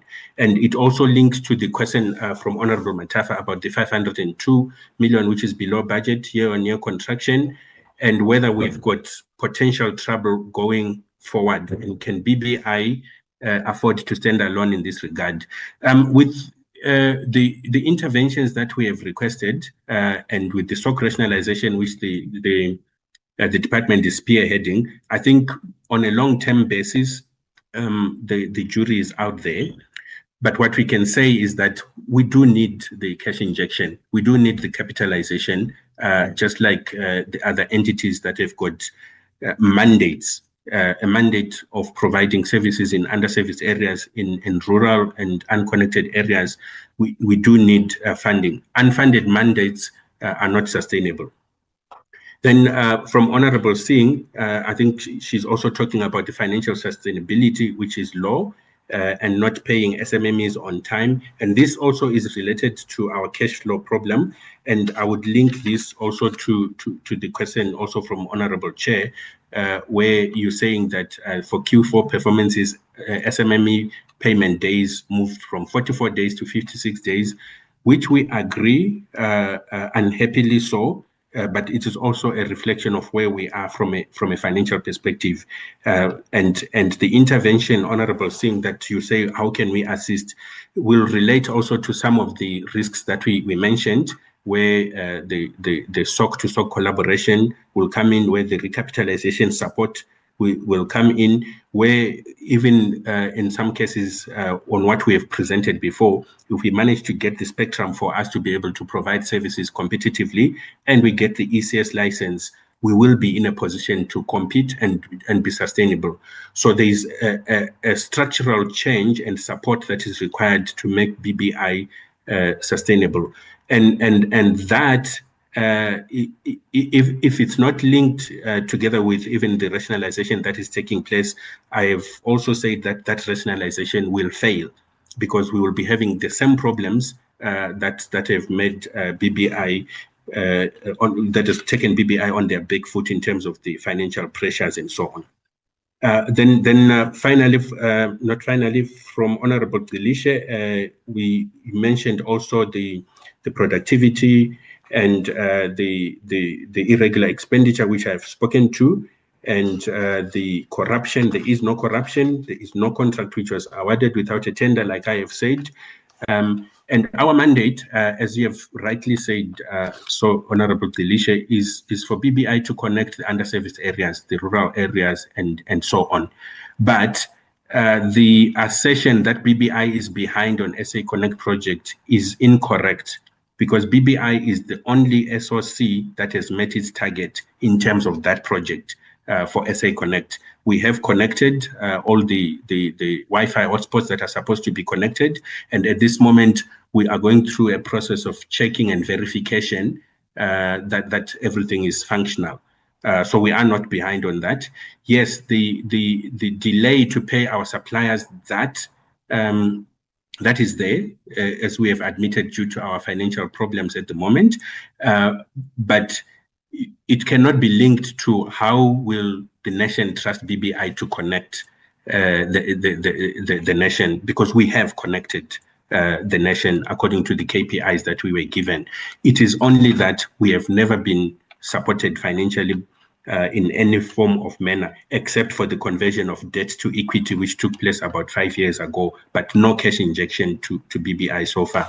Finally, Chair, from yourself, I have mentioned, I have answered on the 44 days, which is not in dispute, which we believe with the interventions that we are talking about, we should be in a position to turn around the organization. All the various interventions, including the assistance from our shareholders, that is what will help us to reduce those days from 44 and downwards to 30 and below.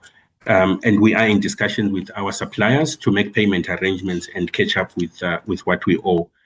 On the gender figures, yes, we absolutely agree. 35% to 65% is not good. I was just using an example of our targeted hiring of the interim CFO and any other opening positions that we are going to use to try and close that gap. It's something that we are actively working on. Unfortunately, it will not move as fast as we want to, because we have imposed self-imposed a moratorium so that we can be able to turn around the organization. Then on a procurement perspective, the Black women owned, we agree with that, although we hope that from a cumulative perspective, if we look at the actual numbers from year to year, we should be able to meet some of those targets, because some of the targets would have met them much more aggressively in the first quarter or second quarter, which would then average well for the targets that we did not meet in Q3 and Q4. On the commercial model, we are reviving it, we are standardizing it. We are not going to be dependent anymore on the mercy of the service providers. We are going to go out and actively pursue what belongs to us in terms of the commercialization model, and we will be reporting on that in the next quarters and on the commercialization model. And then for the inactive sites for SA Connect and USASA, we have got some contractors on the ground to reconnect those sites and make sure that they are operational. It's one of the things that has to be done constantly from a maintenance perspective, so that the sites continue to function as originally envisaged. And then lastly, from yourself, Chair, on the risks that are not moving, The point is well made, although some of the risks, maybe they do take a little bit of time, especially if they are linked to third parties, if they are linked to, let's say, contracts from other people or from other companies, from your ESCOM and so on. But we will ensure that we put double the efforts so that at least when we present these risks, there should be some movement in one form or the other. So we do accept that. Thank you, Chair. Let me hand back to you. Thank you very much, CEO. DG, do you want to make any additions? I don't think that there were one or two issues that were not adequately canvassed. Yes, Chair, with your permission, I would like to invite Acting DDG with regards to the funding model that was being asked, and then I can come back and respond on the analog switch off update. Thank you. I would like to invite DDG Molokome, please.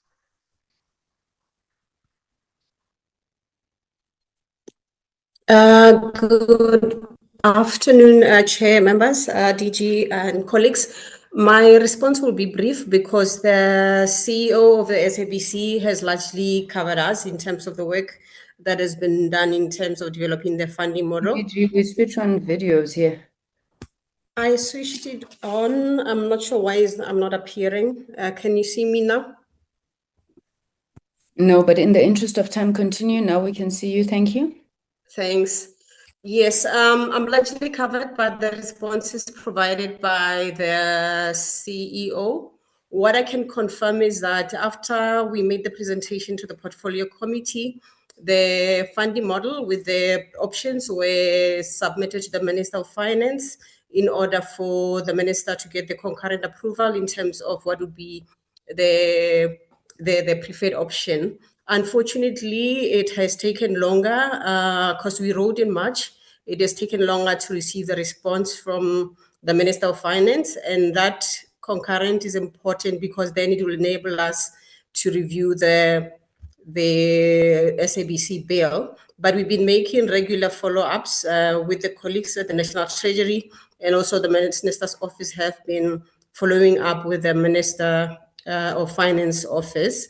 We have yesterday received an indication that yes, the matter was receiving the attention of the Minister of Finance. Thank you. Thank you very much. And perhaps just to indicate, because we had a meeting, honorable members, with the Minister of Finance regarding the issue of the signal distribution and the funding for it. There are interventions that we are working with the Minister of Finance or the National Treasury team together with the entities. This does require that there's certain information that we need to prepare and submit to the ministers. But this matter is receiving urgency, and we are hoping that we'll receive a resolution within the month of July. On the issue of the analog switch off, Chair, as you would ask, it is quite correct that since the court the court decision, the department has been working with regards to addressing the matters that were raised at the court judgment. This mainly relates to ensuring that we clear out the 440,000 plus interconnection and making sure that the right recipients receive that. And additionally to that, that we create the awareness and also then discuss this particular matter with the broadcasters. We've had the minister scheduled the meeting for the steering committee, as we call it, a meeting with the broadcasters. In the first meeting, honorable members, and I just wanted to correct, Chair, we have not been engaging with the broadcasters since then, but I think I'll get the details of the date when the steering committee was held. The terms of reference were tabled at the steering committee. It was then agreed that the terms of reference need to be further deliberated and discussed and agreed upon.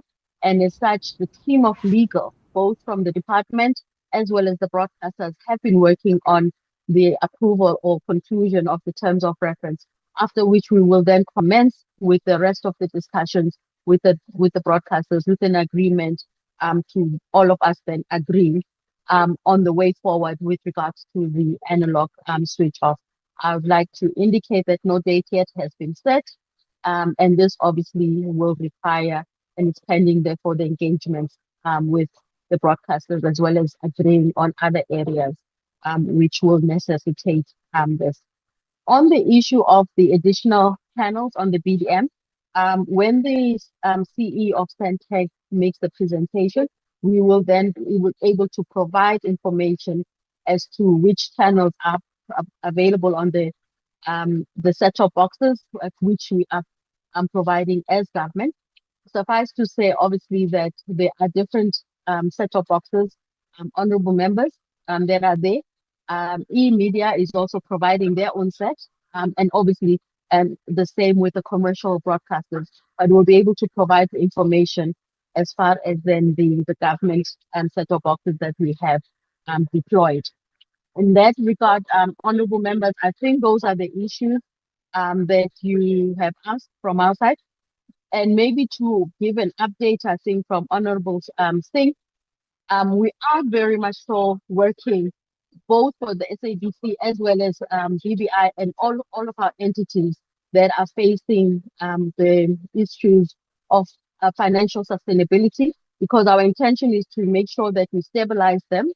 And especially because from the BBI perspective, we will need to make sure that the finances of BBI are stable before we can conclude with the rationalization of BBI and Centec. That is still work in progress because there are obviously other elements and actions that we would still need to pursue towards then the rationalization, and that would all those matters are being addressed and being monitored. And as such, we are, as indicated by the CE of BBI, supporting the BBI to seek for further business as well as to seek for further funding. And this could also include what we are exploring now is a public-private partnership, and the details of which will still then be fleshed out by the trust team that has been established between ourselves, the IDC, National Treasury, as well as the BBI, in us to basically pursue and look for various options with regards to funding as well as the partnerships going forward. Honorable Chair and honorable members, I hope we've addressed the issues that have been asked to both us as well as our entities. Thank you very much. Thank you very much, DG, DDG. It's really nice to have a female DDG in the room. I think we had congratulated you, ma'am, on your appointment, but congratulations nonetheless if we didn't. Let me then thank the leadership of the SABC and the leadership of BBI for the responses to the issues. It's no secret that we'll continue canvassing them and engaging them. I'm actually worried that we're running late because we should actually be on Q1 and Q2 performance already. DG, you have your hand up. I'm worried about time. I want to move to Centec and CETA. DG? Sorry, Chair, just quickly, the appointment of rightfully so, of the 3 DDGs, 2 of which are female, they're still waiting for the final approval in terms of the letters being issued. Mr. Renilwe Molokome is still acting DDG. The appointed DDG, I think she's also on the platform, is Jeanette Morane, Chair, and then we're still waiting for the DDG of Corporate Services who will be joining us from the department. Apologies for the cat, that's what I wanted to tell. Very good. Thank you for that clarification, DG. But as you said, we do welcome the appointment of the female DGGs to balance nicely that male choir you had. Thank you. Let's move on then to Centec, and CETA will be the last presentation. I'm not sure, Mr. Piri, there you are, Chairperson of the Board of Centec. Over to you, sir. Thank you very much, Honorable Chairperson, and greetings to honorable members. Minister in absentia. I do have a delegation of Centec with me, Chair, Mr. Tebokoli Shope. He will be delivering the presentation. And we do have a confirmation of CFO, who is here, will also attend to financial matters. Chair must also indicate we have appointed COO, Mr. Frank Mnisi, who is also on the platform as well, and the Chief of Strategy, supported by our Company Secretary, Ms. Mangede. CEO, over to you with those remarks.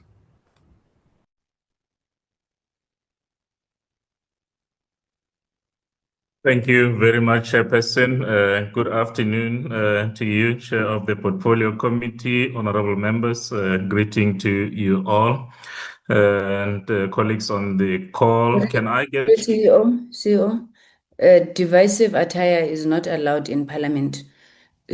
There's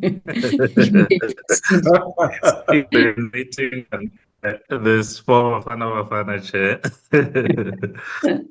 Proceed. Yes, thank you very much. Yes, I just got the sharing rights. I will get to my presentation. And would you kindly confirm if you can see my slides? Yes, we can.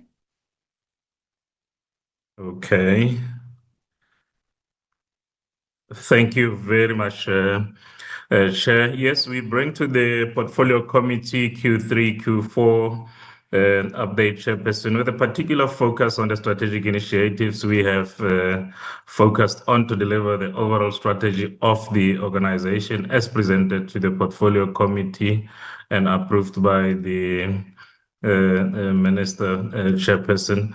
We have consolidated our presentation to cover both Q3 and Q4 in a summarized format that also make visible what the improvements and the shortfalls would have been over the 2 quarters, Chairperson. So our presentation, the performance summary, Q3, Q4, the quality of service assessment, financial overview, and we do give an update on human capital and GBVF, and then we'll deal with conclusions finally.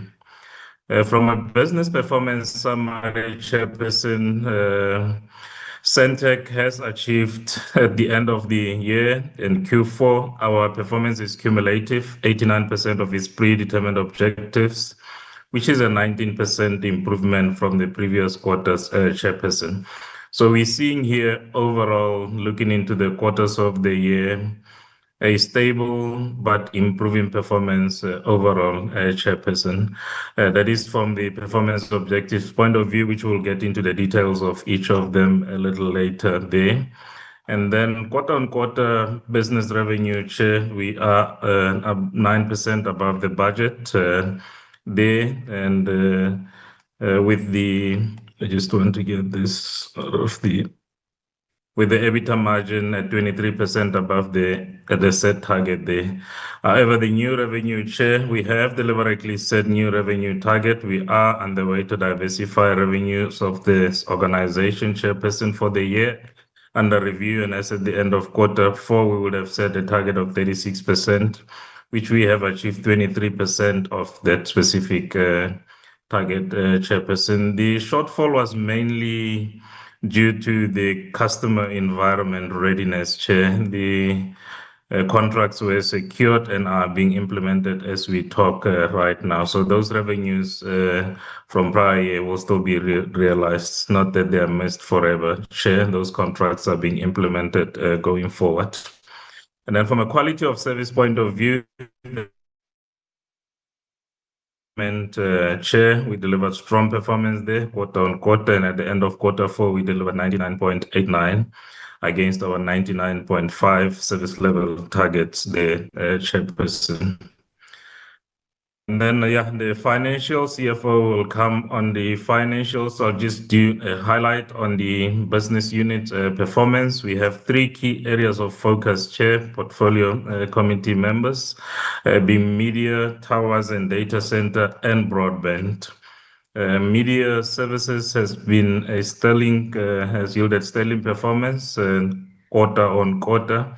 And as at the end of Q4, we achieved our targets and exceeded them for Q3 and Q4.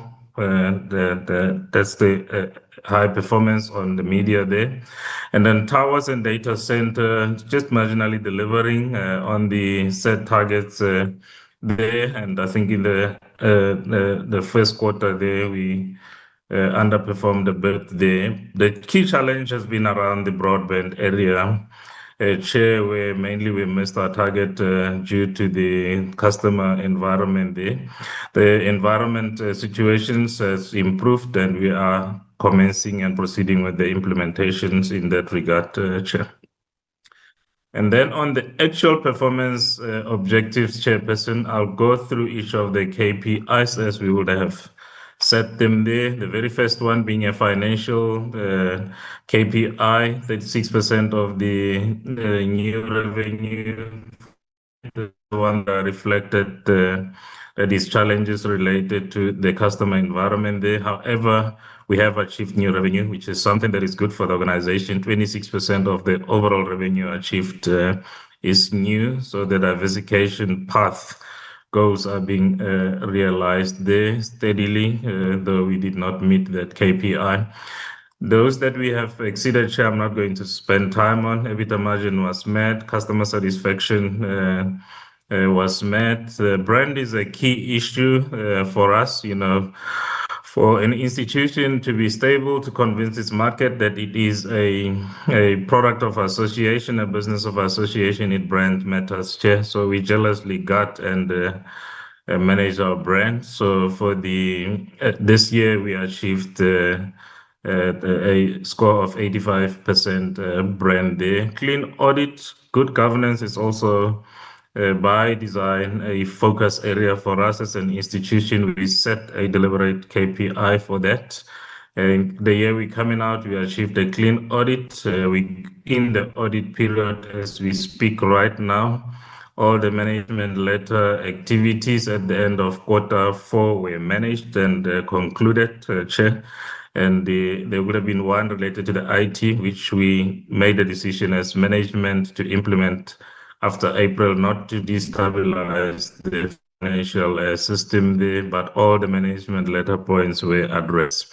We just awaiting the audit outcome there. Quality of service, we exceeded that one. And then the hotspots connections, Chairpersons, initially would have set a target of 5,800. This was impacted by a delay in access to the funding. Our target was revised down to 22, and at the end of the quarter, we achieved 2212, exceeding the 22 set target there. And then the innovative products, connecting again 1,000 new customers based on the 5G platform. We exceeded the target there. I'm not going to spend time there. We also, as a technology company, focus very much on the data maturity as an institution. So we have established a process of measuring our data maturity status, Chair. Quite pleasing outcome there. We would have set a maturity level of 2. We achieved a maturity level of 4, by far exceeding that. Satellite implementation program remains a focus there, Chair. The plan strategies have been developed. We are now focused on finalizing the funding structure and approach and agreements there. And in that process, we had also initiated activation of a subsidiary that will drive this particular focus, Chair. I think at this point, the network quality is summarized there, but quote-unquote stats, it's included in our presentation.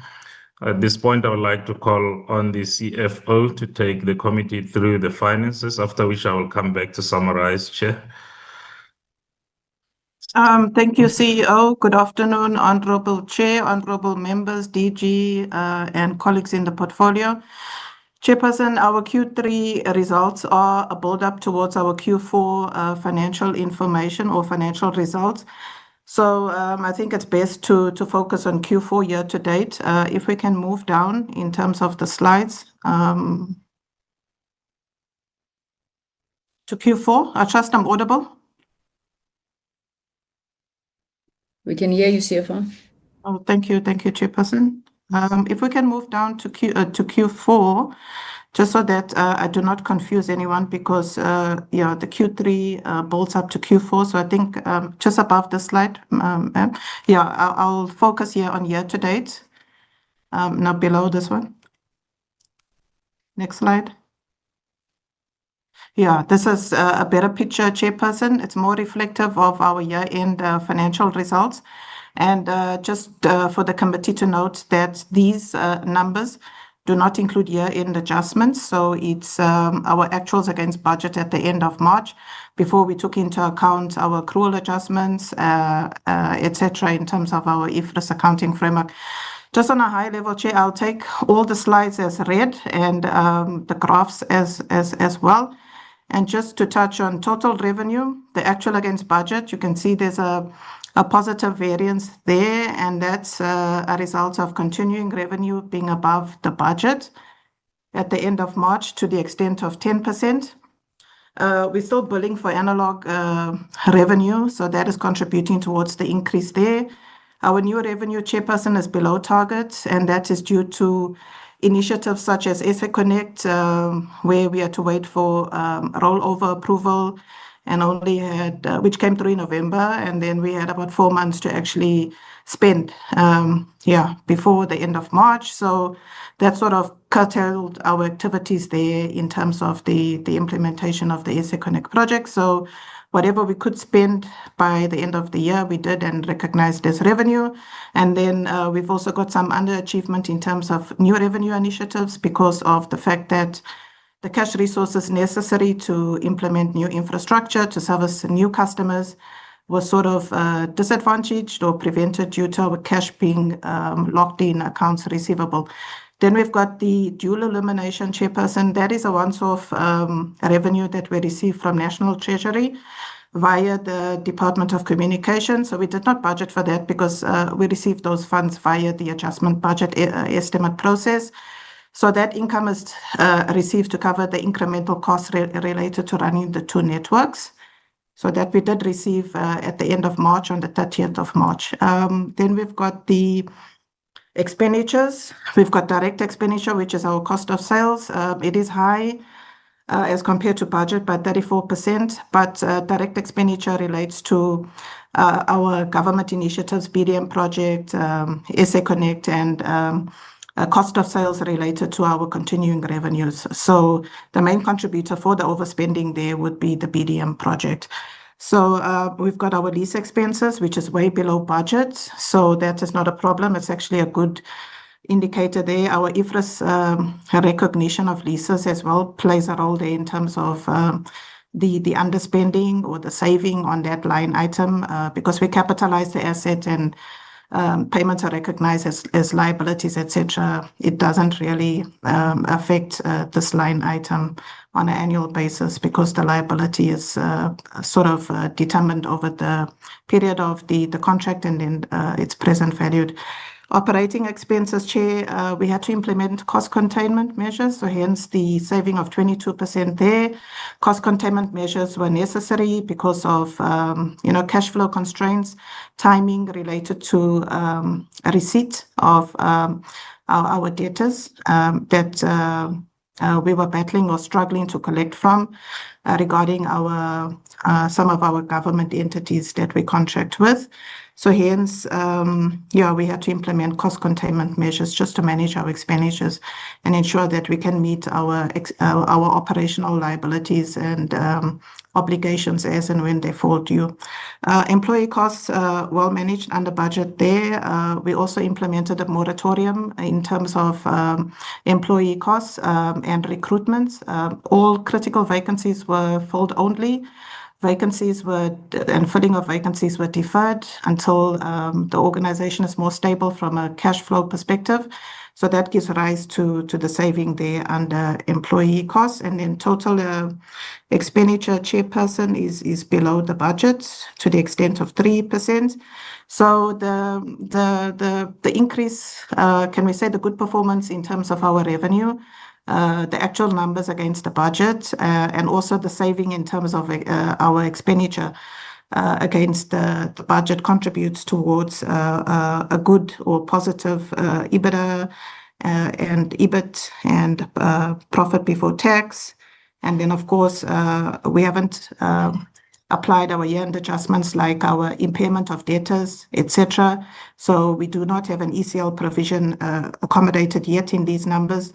So at the end of March, just based on our financial activities for the year, we had a profit and then a taxation provision of 35 million, bringing us down to about a net profit after tax of surplus of about 95.2 million, Chairperson, which is against a budget of 148% variance.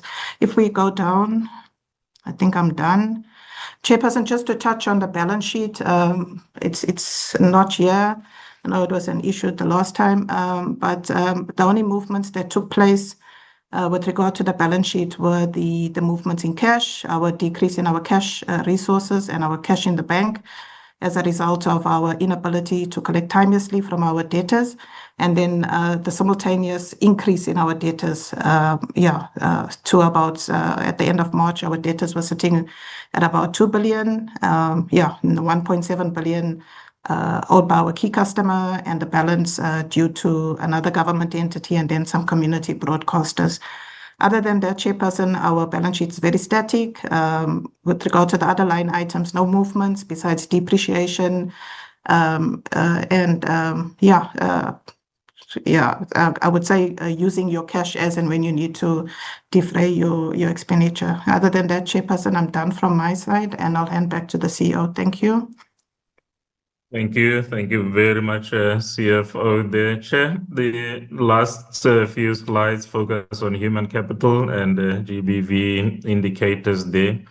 Chair, overall, we are an institution with a total headcount of about 620 or so, made out of 420 permanent and 201 temporary. We are careful about permanency due to managing our financial position carefully there, so that we do not overburden the institution with long-term commitments there, Chair. So our cost percentage as a part of the overall expenditure, our target for the year is 30%. We're ending the year with 32% there, Chairperson. It is a target that we chase deliberately to contain the human capital cost there. Labor turnover, also from a sustainability and continuity point of view, becomes quite key to ensure that the retention is quite good. The overall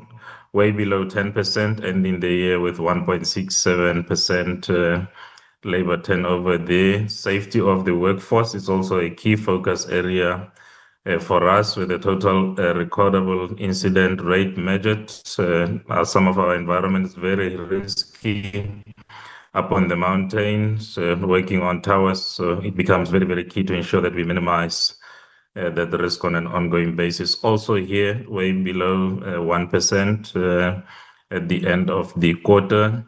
We are deliberate on improving our status in terms of women representation to align overall on a long-term, Chair, committee members with the population stats of the country. It is our belief that women representation should equal to the total number of women in the country. It is a journey, Chair. We are focused on it. We ending the year with a 41%. It has been improving progressively from low percentages to this, Chairperson.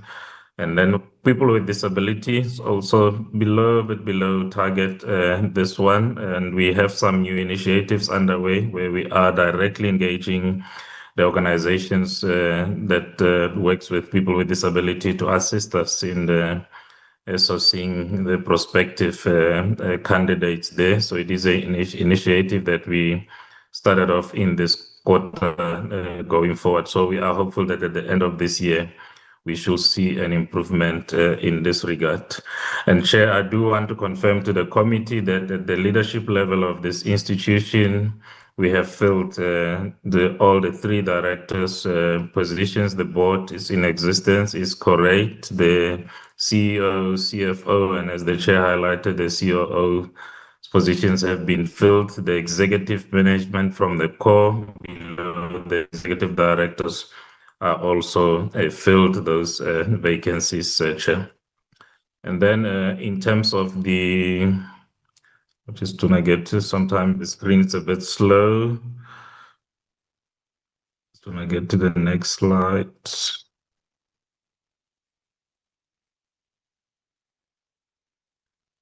However, the next slide, Chair, focuses on what we are doing in terms of the GVBF initiatives, which we are intervening through procurement activities with particular focus on women and Black and disabled people there. I think my screen is just frozen, Chair. Maybe let me just stop sharing and start again.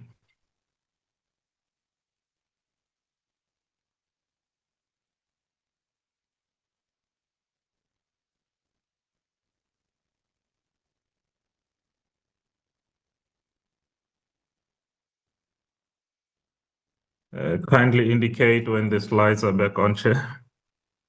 The slides are on. Thank you. Thank you very much, Chair. Apologies about that. So in terms of the violence and femicides, Chair, the committee, we support the economic cluster 5 of the National Strategic Plan on GBBF through preferential procurement from designated group, including women, youth, and persons with disabilities. And the indicators and progress tabled here below focuses on the employment equity and preferential procurement. And overall women, we spoke to that in our previous slides, but Black females within the institution as a percentage of overall at the executive level, we're sitting at 38%, far exceeded the target of 31 there. Then Black female employees at senior management, 46%, and Black female employees in middle management, 42%. We challenged on the people with disabilities, underway, Chair. Then youth as a percentage of overall employees, also slightly below the target there.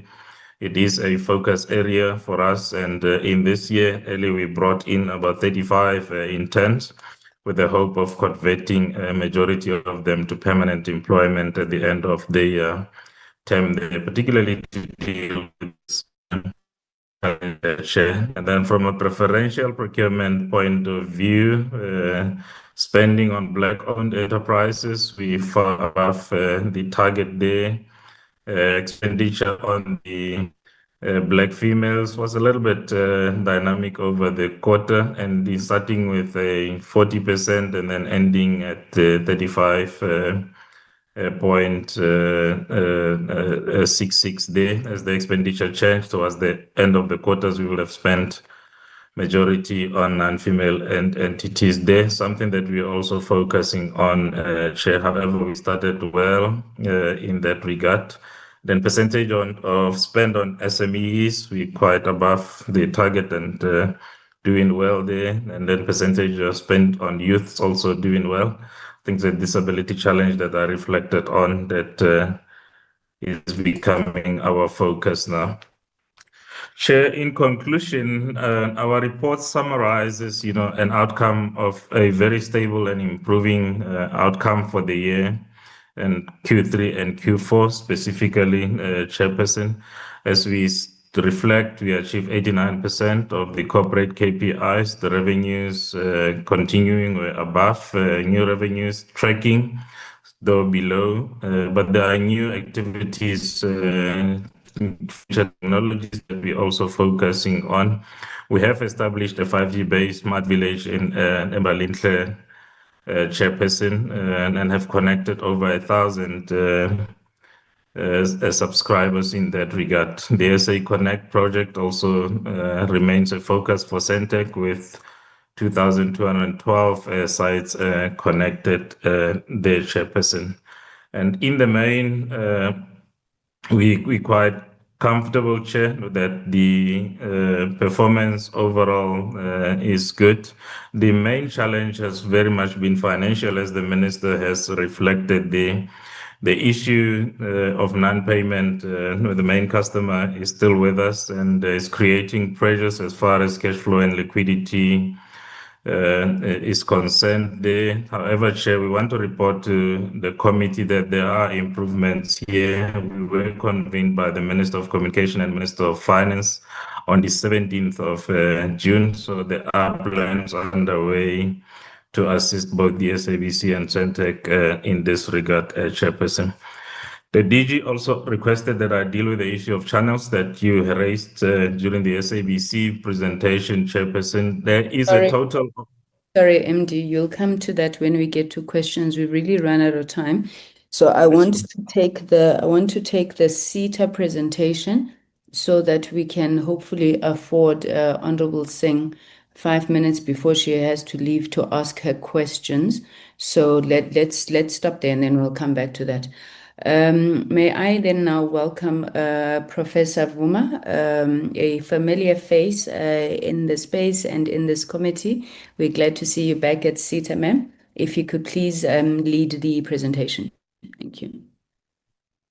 Good afternoon, and Honorable Chairperson, honorable members of the Portfolio Committee, DG, DDGs, colleagues from other entities.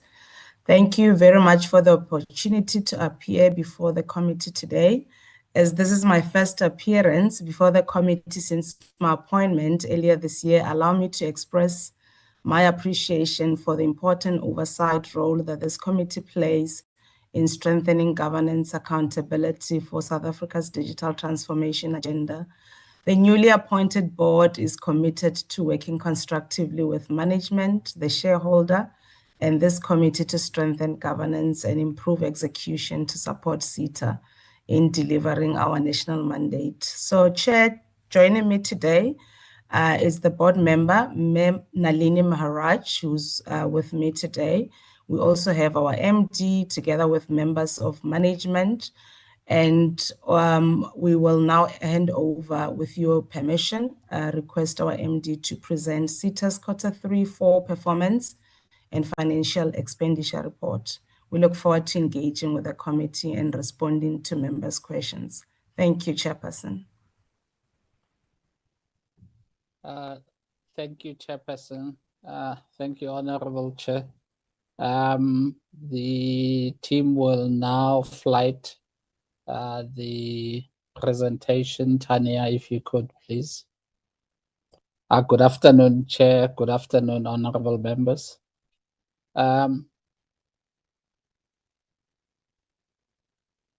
Thank you. If you can put it in for the presentation.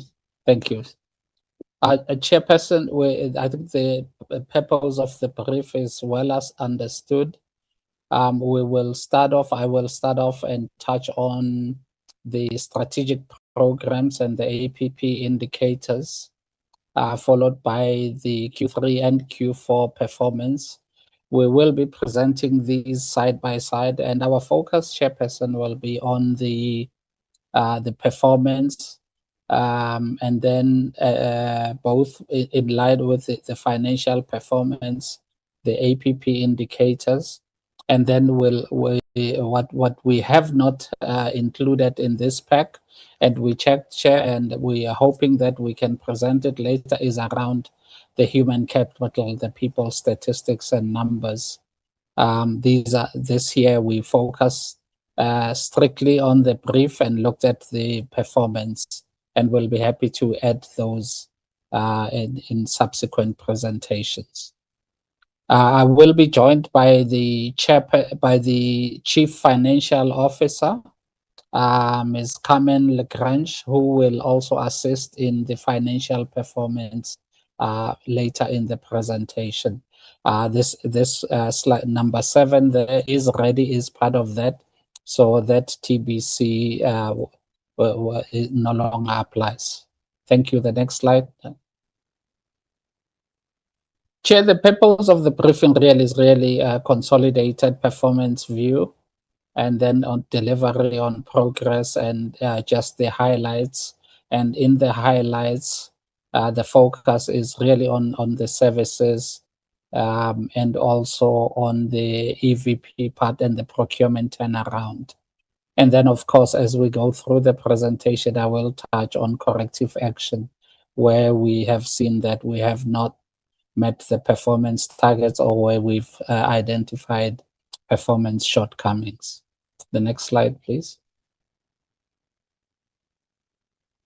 Chair, essentially our strategic programs and indicators are in 6 clusters: customer experience, innovation and partnerships, and also looking at digital services and infrastructure, followed by the revenue growth and financial sustainability, operational efficiency, and governance. The revenue growth and financial sustainability, there we also look at the EBITDA margin, the revenue performance, and the revenue growth. And we all see that there's some key indicators, and each one of those is marked and numbered. That M1 to M40 are the indicators, M15 so are the indicators. The next slide. Chair, our performance trajectory Q1 to Q2 went from 77%, 77.78%, and these are incremental numbers, where by Q4, in each quarter, Q3 and Q4, which are the quarters in question, we met 60% of the targets. Once at the end of Q4, Chair, this is where our internal audit does an assessment, a pre-audit assessment, and that number was marked down, and you'll see that the organization got 56.25% in total post audit. We believed that we would have been at 66.7%. Aggregate, but the strict adherence and measurement of the audit is what got us to 56.25%, and this is internal audit, and with good reason, Chair. On the right, Chair, is really the numbers where we missed the mark. You will see some of them are really that we could have done better. Looking at some of the numbers. Customer satisfaction, this was implementation of service improvement plan, which was 95.4, and we missed the 100% mark. The brand reputation, that is a number that we still struggle with to this day. It was 64.2% versus the prior 47%. Again, it's a number that we are working on. And this number, Chair, is really affected by the very things that have come up time and time again with SETA on our side. So it's not things that are new, it's things around supply chain, it's around turnaround times, it's around innovative. So these are the very things that we're looking at. It was further made worse by the fact that the measurement that we were using on brand reputation was not strictly in adherence to the baseline that was set. So exiting at a number, we found out that we were actually not measuring a like-for-like comparison, which worked against us. The super app was also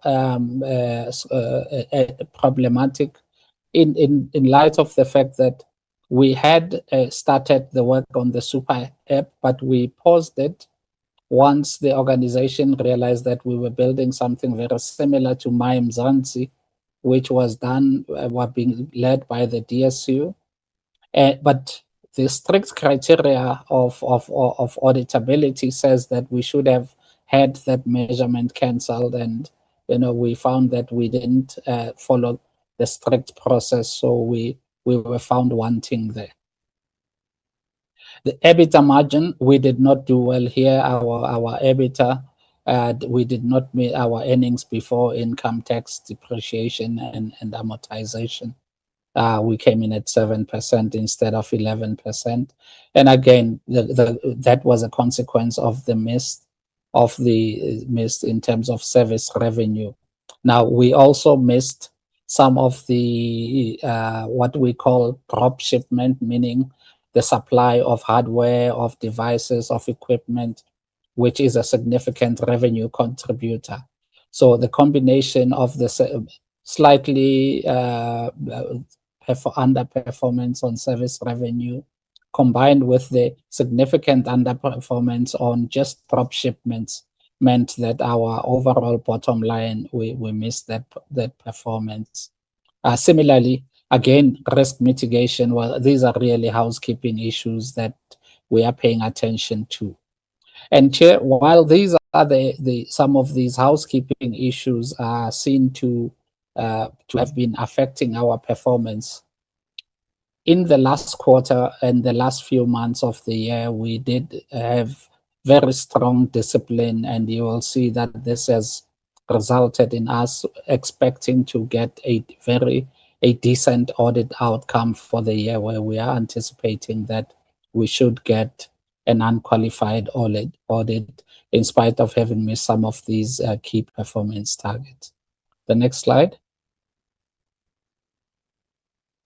Chair, in terms of the shortfall by quarter, Q3, we were lagging on customer satisfaction. We did close the gap in Q4, but we did not achieve the mark. Again, on the Disaster Recovery Center, there we achieved the mark. We did end up closing the gap versus Q3. So towards the end of the year, we performed better. Similarly, on SA Connect, we caught up and achieved the target. And I think the CEO of BBI will probably have to walk back his words, the chair. And then on SCM, for the year, for the transactions in the year, we saw improvement, but we do still sit with a backlog. So while these numbers are encouraging, we do still see a lot of opportunity to improve in that area. The next slide. Chair, looking at the performance highlights here, cybersecurity, the SOC monitoring, we have a SOC where we service national and provincial departments. We have grown our footprint of 49 provincial government customers and 3 national government customers, which is good performance. And we see growth in providing cybersecurity services across the country. Similarly, with disaster recovery, our innovation, research and innovation team delivered on the AI use cases, part of that, which is encouraging, and it's an area that is very topical and we're looking at. I spoke about the SCM turnaround. We have grown also on the right column, our digital channels, our digital e-services. These e-services are services that we build on our platforms to solve specific clients for specific department requirements. In the past year, this was e-submissions, e-examinations, e-DRS, and e-permit. E-permit is essentially the digital issuing of permits, which has shown good traction. And we're looking to grow that across all of the entities that issue permits. SA Connect site, we exceeded targets for the year. And then I spoke about the innovation as well.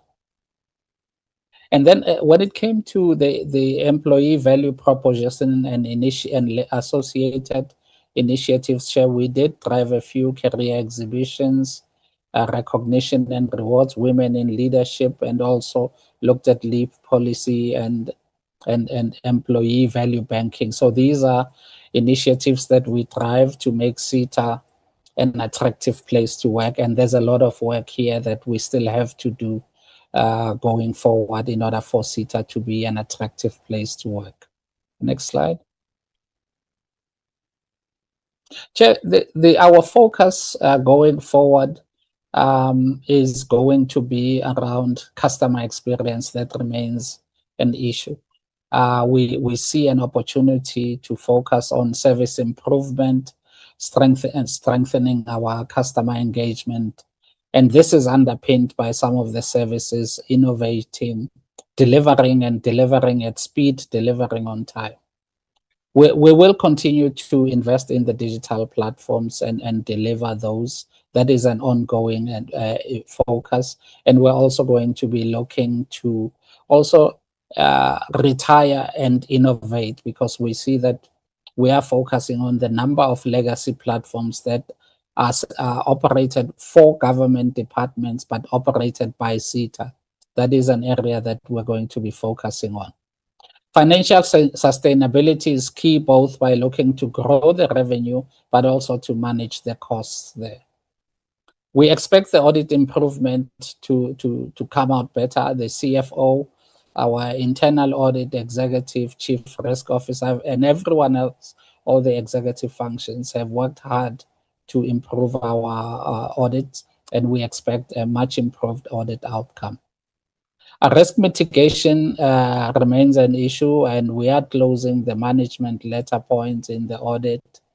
We're filling critical leadership posts. Chair, we believe that we should have, with the CFO was announced, we believe that in another week we should have a permanent executive for supply chain management, at least having accepted the offer. Similarly, with the supply chain management and another executive.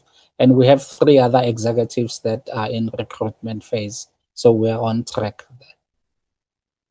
And then on operational execution, the SCM, not only are we looking to automate, to improve that, we're also rethinking some of the things we procure and how we contract to make sure that we relieve the burden on the organization. The next slide. Chair, the next is the CFO will present here, but just touching on the next slide, which is the income statement. You will see that we had 2 things. One is that we did not meet our revenue target, and even more disappointing was that our year-on-year revenue declined. And this is reflected in our EBITDA number, where our surplus also declined. We got to 125.9 million versus 287.5. This is an area that we're looking at, and we expect to recover a significant chunk of the revenue going into the new year. And we have plans to do that. However, Chair, the comforting part is that the state IT agency, SETA, we remain a going concern and organization with a healthy balance sheet, and we should be able to come out of this on solid footing, and we have the resources to drive the growth going forward and to make sure that we can recover performance in those key areas. I will hand over to the CFO to take us through the rest of the detailed presentation. Thank you, MD. CFO, you have 5 minutes, so please speak to the highlights. Thank you so much. Thank you, Honourable Chairperson, and good afternoon to the members of the Portfolio Committee, to the Chair of our board, SETA, and our members, as well as to all the colleagues on the platform. Like our MD mentioned, Honourable Chairperson, we in Q3 and Q4 had a surplus before tax. However, both were below the budget, resulting in an EBITDA of 4% for Q3 against the 6% we had targeted, and 7% for Q4 against the 11% we had targeted. If you look at key highlights on this income statement, Chairperson, you will note that the main reason for the decline in that EBITDA and also subsequently in the losses was around services revenue, which we did not achieve. So we achieved 4.5 billion against the 5.2 in Q3 and 6.4 against the 7.4 billion target in Q4. And although, Chair, you'll notice that we did make good margins in terms of our gross margins, ultimately, the loss in revenue, which was the result of a number of things, which MD mentioned. One was unrealized opportunities that did not materialize, reduced SLA values against some of our key clients like the SAPs and the DOD, and then also lower consumption-based services and a slower customer uptake despite the revised tariffs. And then finally, we had some revenue loss due to vacancies in Q3 of about 49.8 million, and then in Q4 of 170 million. And I'll show you that in a minute. I just also wanted to just highlight a few other key things on this income statement. In terms of indirect labor, although the cost of sales overall, it's split between indirect and direct labor, we were lower than what we had budgeted because of that lower revenue. But we also didn't spend as much on things like marketing, on things like R&D and things like training, which we believe are quite critical and significant if you want to poise this organization for growth. If we can go to the next slide, please, Tanya. Yeah, Chair, we just did a breakdown of how we performed against the budget. You'll see blue is Q3 and Q4 is the green. And there you'll see we analyzed the revenue, the cost of sales, the GP, the total operating expenses, finance income, and the surplus. A key thing I wanted to highlight in terms of the operating expenses is that while we have a positive variance in operating expenses, we did see that there was other costs which had previously not been budgeted for in terms of year-end adjustments that we do come at the end of the financial year. So that was the one. So that caused the variance to go the other way. And then the other, so that was around our impairment of in accounts receivable. And then, Chairperson, the second issue that we had was that there was a significant municipal charge that came from the city of Tshwane in respect of in Q4 in respect of meters that they had not previously charged us for, and that amounted to about 78 million, which we split between the prior years and the current years, and that resulted in that 12 million, the 140 million overspend there on that variance. If I go to the next slide.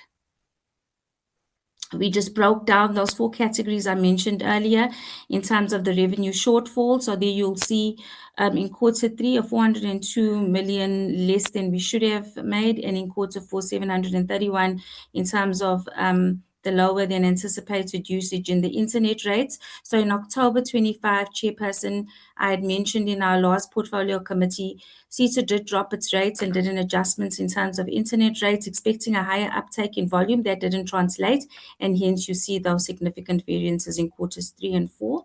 Also, the amount of variance in terms of not filling vacancies, in terms of those staff members that provide services to clients, we had a variance of about 40 million in Q3 and 170 in Q4.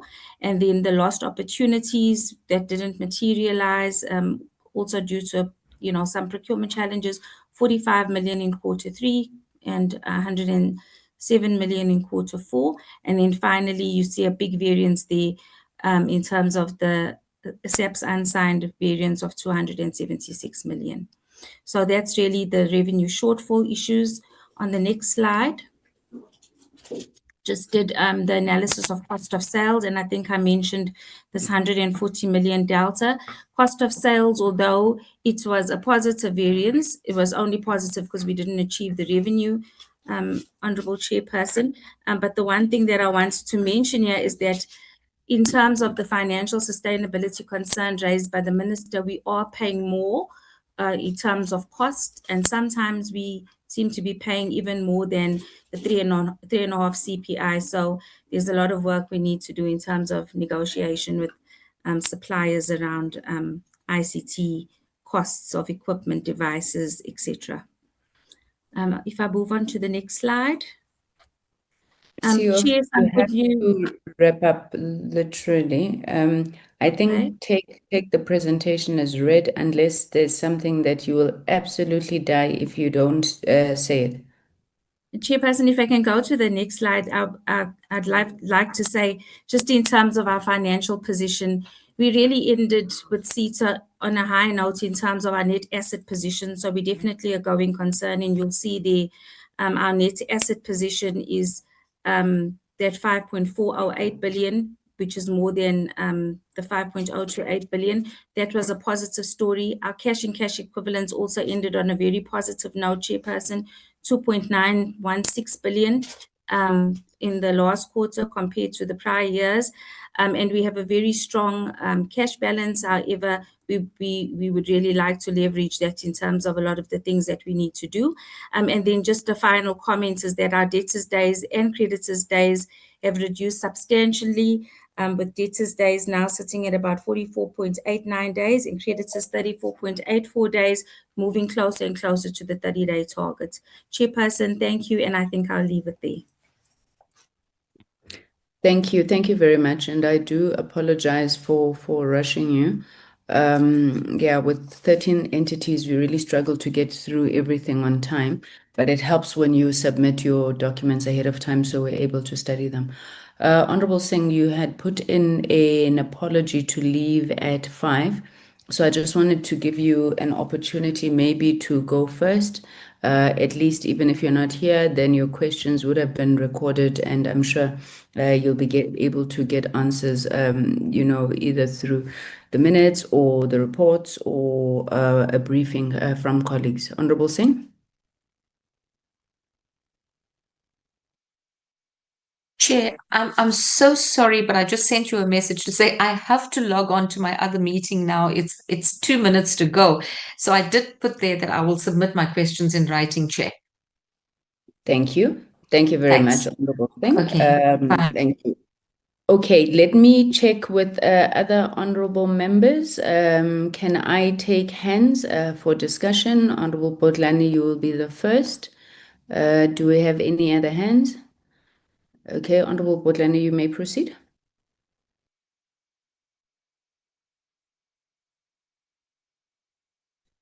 Oh, now I'm speaking to myself. Good afternoon, Chair. Just another reminder about the productivity of a Friday afternoon.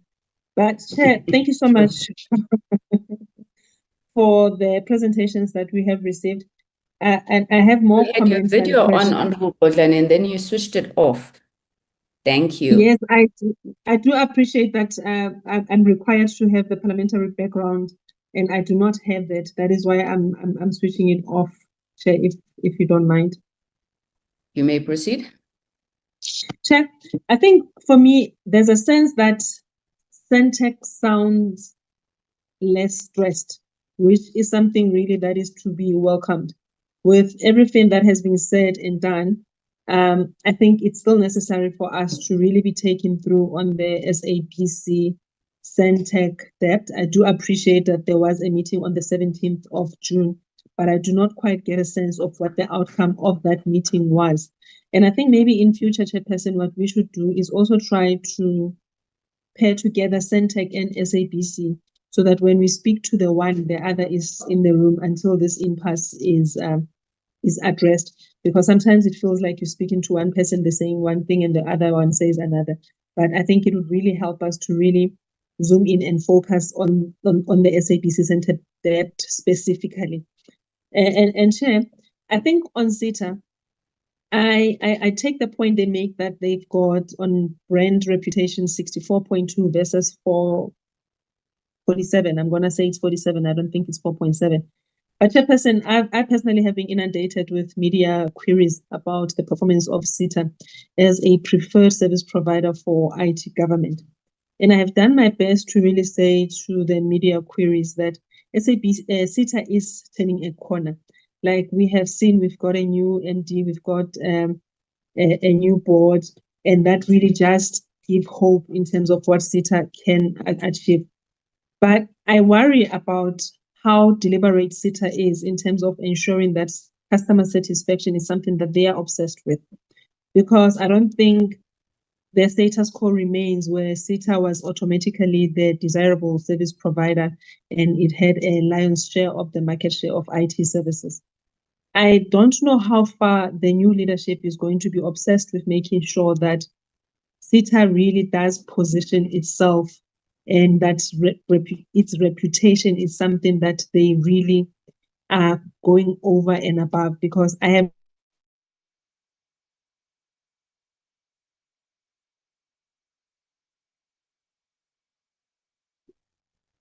Honorable Bodlani, we seem to have lost your sound.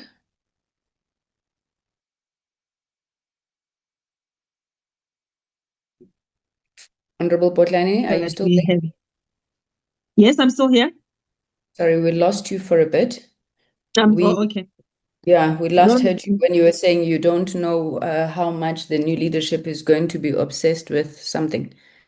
With making sure that SITA's reputation is built and maintained as a preferred service provider for IT services. So essentially, Chairperson, what and I don't know, I'll say retort for lack of a better word. What retort does SITA have to report of SITA systems being vulnerable? And maybe they could use this opportunity to take the portfolio committee into confidence as well as the nation. Thank you, Chairperson. Thank you very much, Honorable Bodlani. I'm not seeing any other hands, colleagues. Honorable Subrathi. No, thank you, Chairperson. Chairperson, it's about just after 11 p.m. in Singapore, Chairperson. And we appreciate your resilience. You like Centec. Please proceed.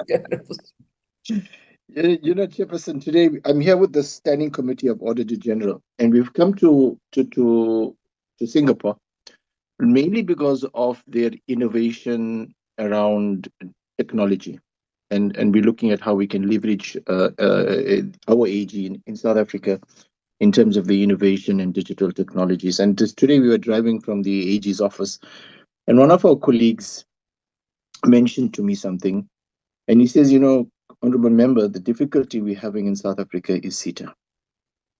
That if our SITA can be resuscitated and revitalized to achieve what it's designed to achieve, we would be competitive with the rest of the world in terms of innovation, in terms of technology. And I think this, I want to place this at the outset, Chairperson. The issue surrounding SITA and its necessity for it to serve its purpose.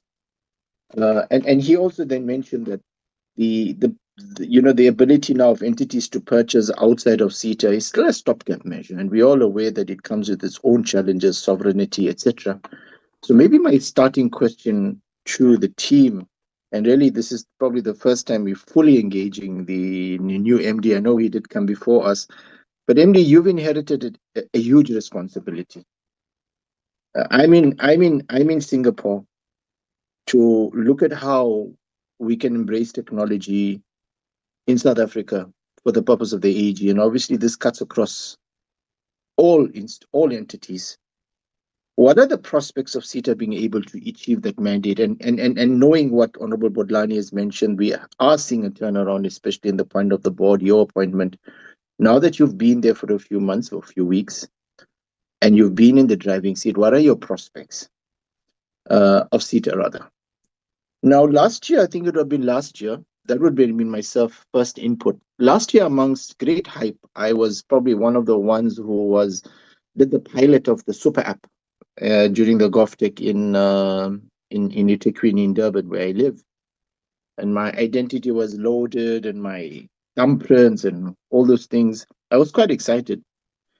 And then, you know, we see here that the super app utilization was 0 against a target of 2 departments. Now, what is the revised implementation timeline? And maybe how will this fit into the proposed state digital infrastructure company? The CFO, I am concerned that the city of Tshwane backbilled us 76 million rands for previously unbilled electricity meters.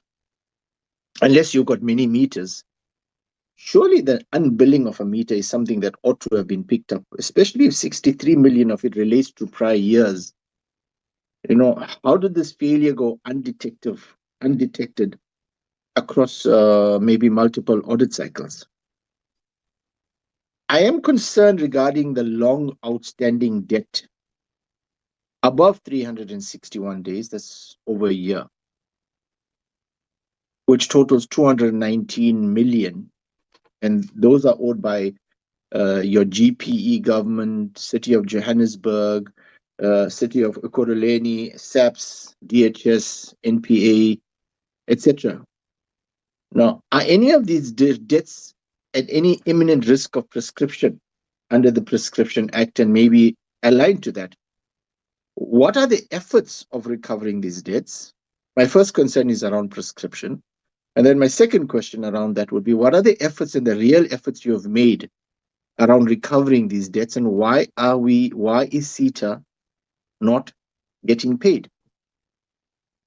I am also concerned, Chairperson, regarding, and this ties in with my earlier opening comment and my reflection on how quick is SETA going to get off the mark and get to the point where we want it to be. And I say this because SETA is holding 22.91 billion in cash, but it executed only 28.4% of approved capex. And capex is that which will drive this, what we are talking about.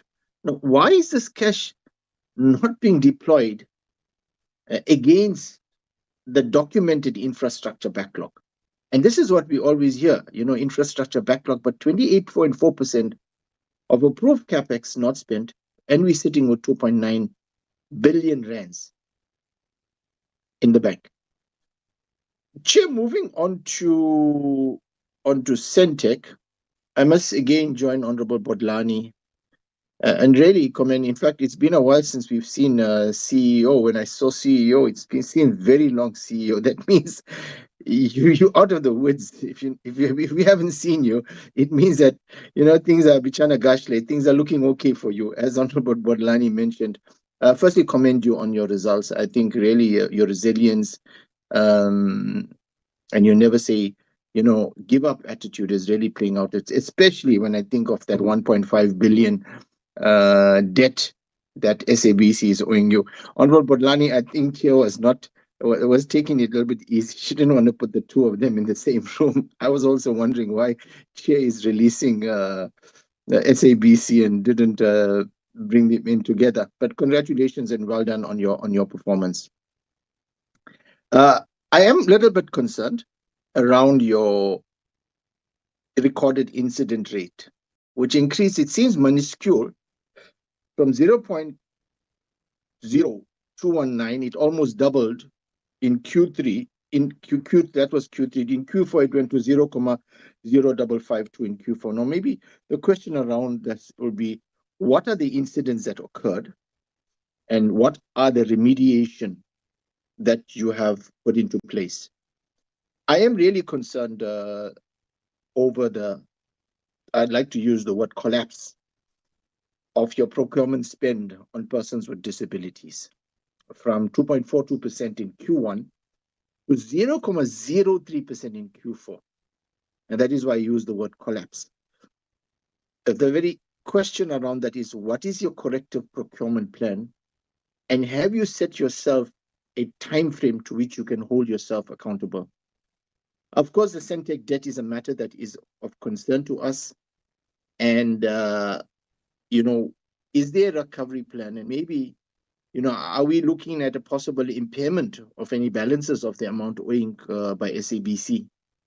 Chair, let me let's just one question. I noted that your connected hotspots dropped drastically, was revised rather from 5,800 to 2,200. And I think the explanation given to you was because of the SA Connect.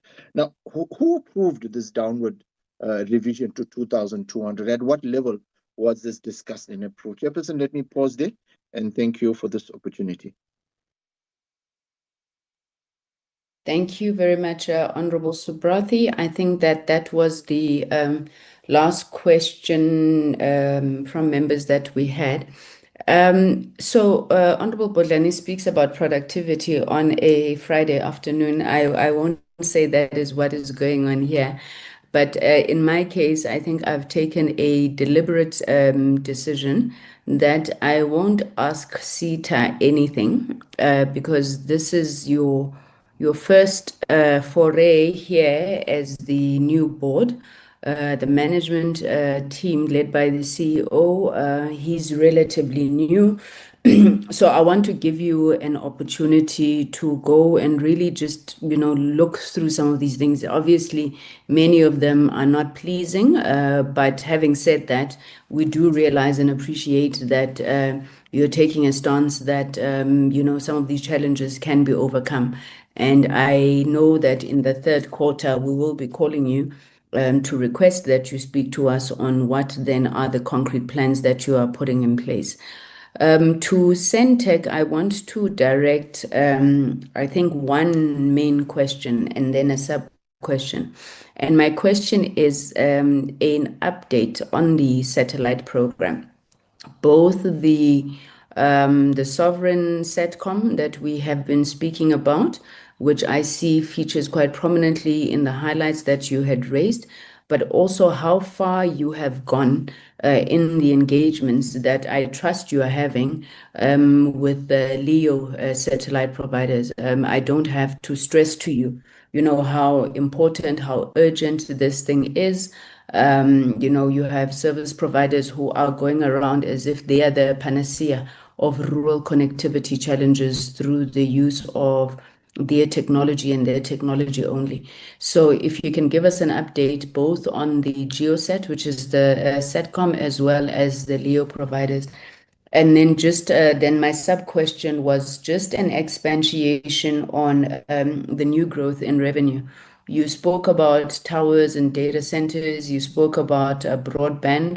When BBI was here, they were bemoaning the issue of competition. Now, if you could just talk to us where this new growth is coming from and whether then we're not having our infrastructure companies cannibalizing each other in that process. Over to you, DG, if you could please just lead the responses to those questions. Thank you.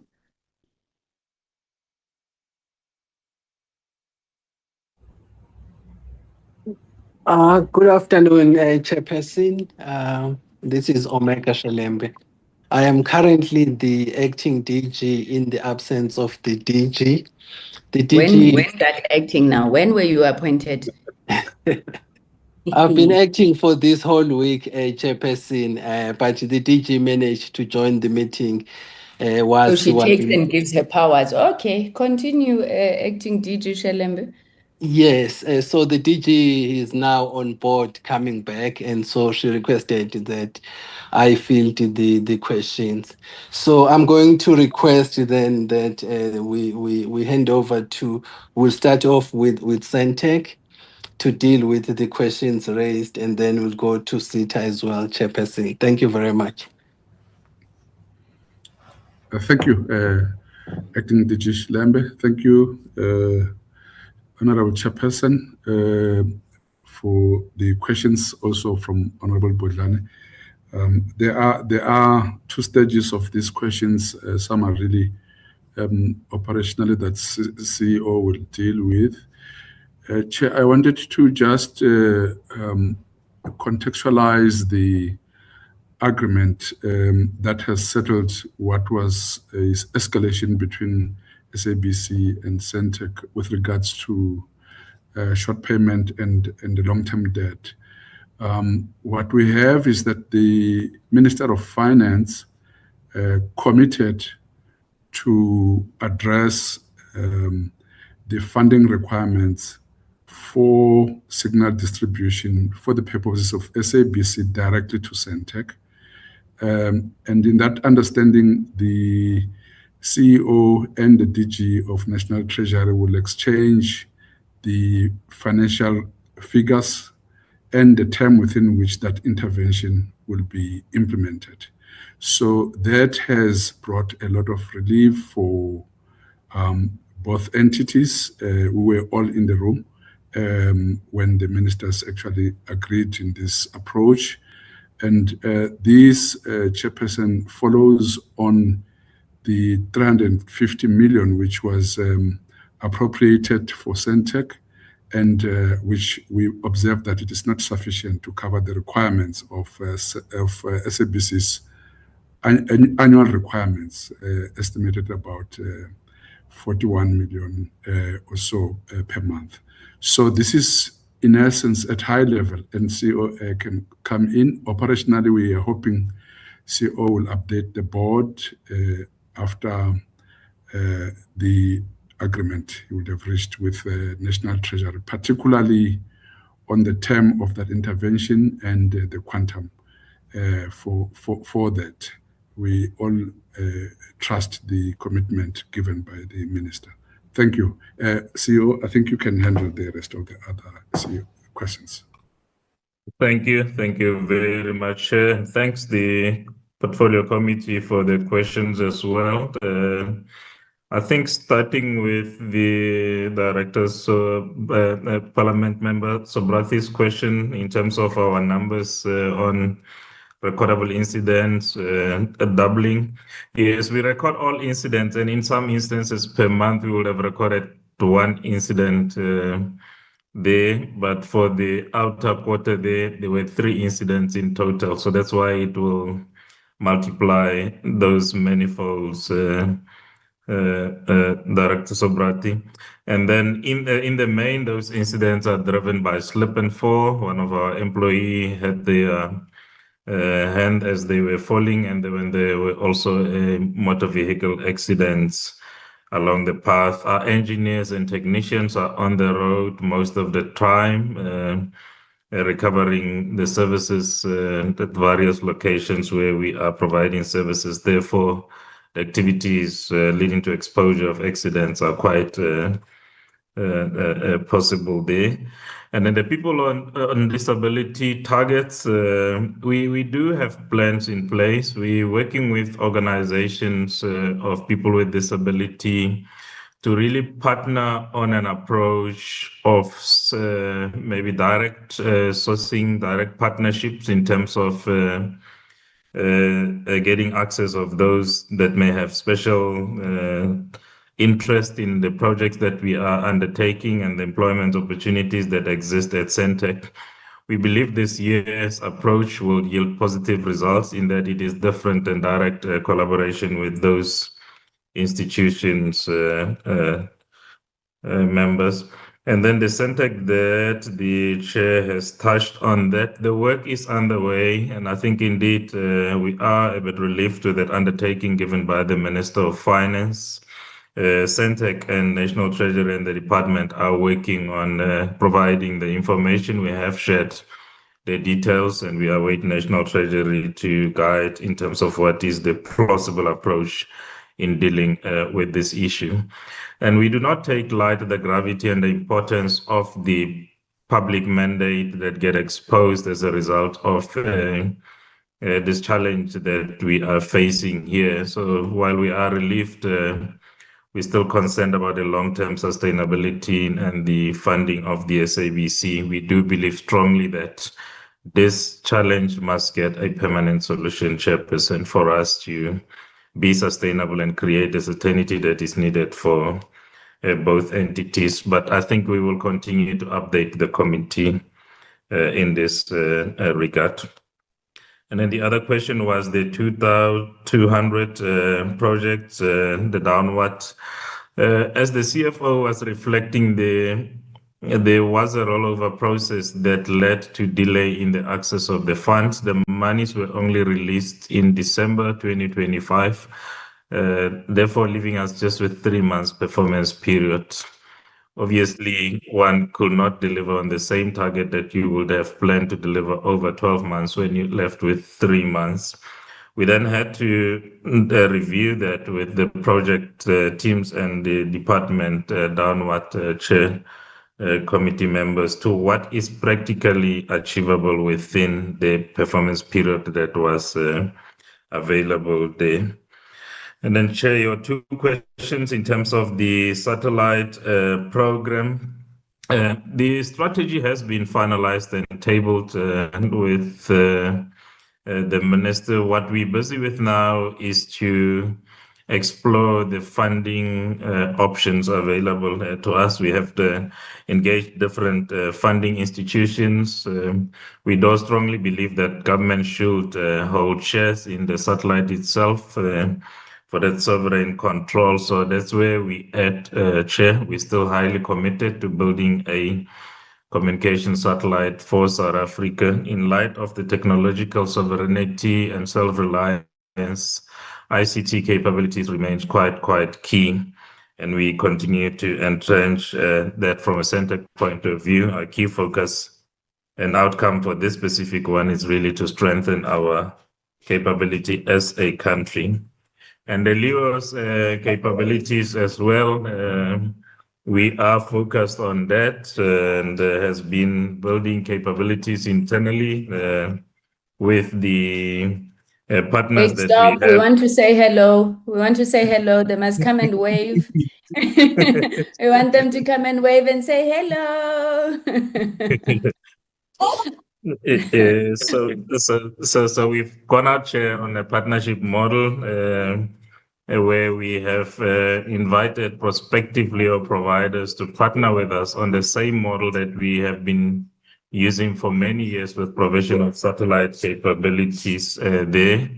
And to this effect, we have partnered with one LEO provider and are providing LEO satellite connectivity capability and all the associated capabilities or working on those products in that regard. Shall we remain open? We believe very strongly as an institution that the LEO capability remains a future relevant capability that the country must embrace. And we're working on the models that are obviously compliant and viable for us as a state chairperson. The prospect with this now, what we're working on is to enable the on-flight connectivity. We're having those matured conversations, also using LEO and other already existing capabilities, chairperson. So there is a bit of progress on the LEO capability utilization as a state, and we have mature conversations with the prospective customers there. Thank you, Chair. Thank you. Thank you very much. DDG Shelembe? Thank you, Chair. May we invite Sita to comment on the questions raised by Honorable Potlani as well as Honorable Sobrati. Thank you, Chair. Thank you very much. Chairperson, you're very, very kind. When I told my son that I'm going to my first portfolio committee meeting this morning, and he said to me, I was making excuse to say it's my first, and they're not going to ask me questions. He was ruthless and said they don't pay you or appoint you to tell them that it's your first. You need to know your story. So I'm going to attempt to respond in giving assurance of where we are.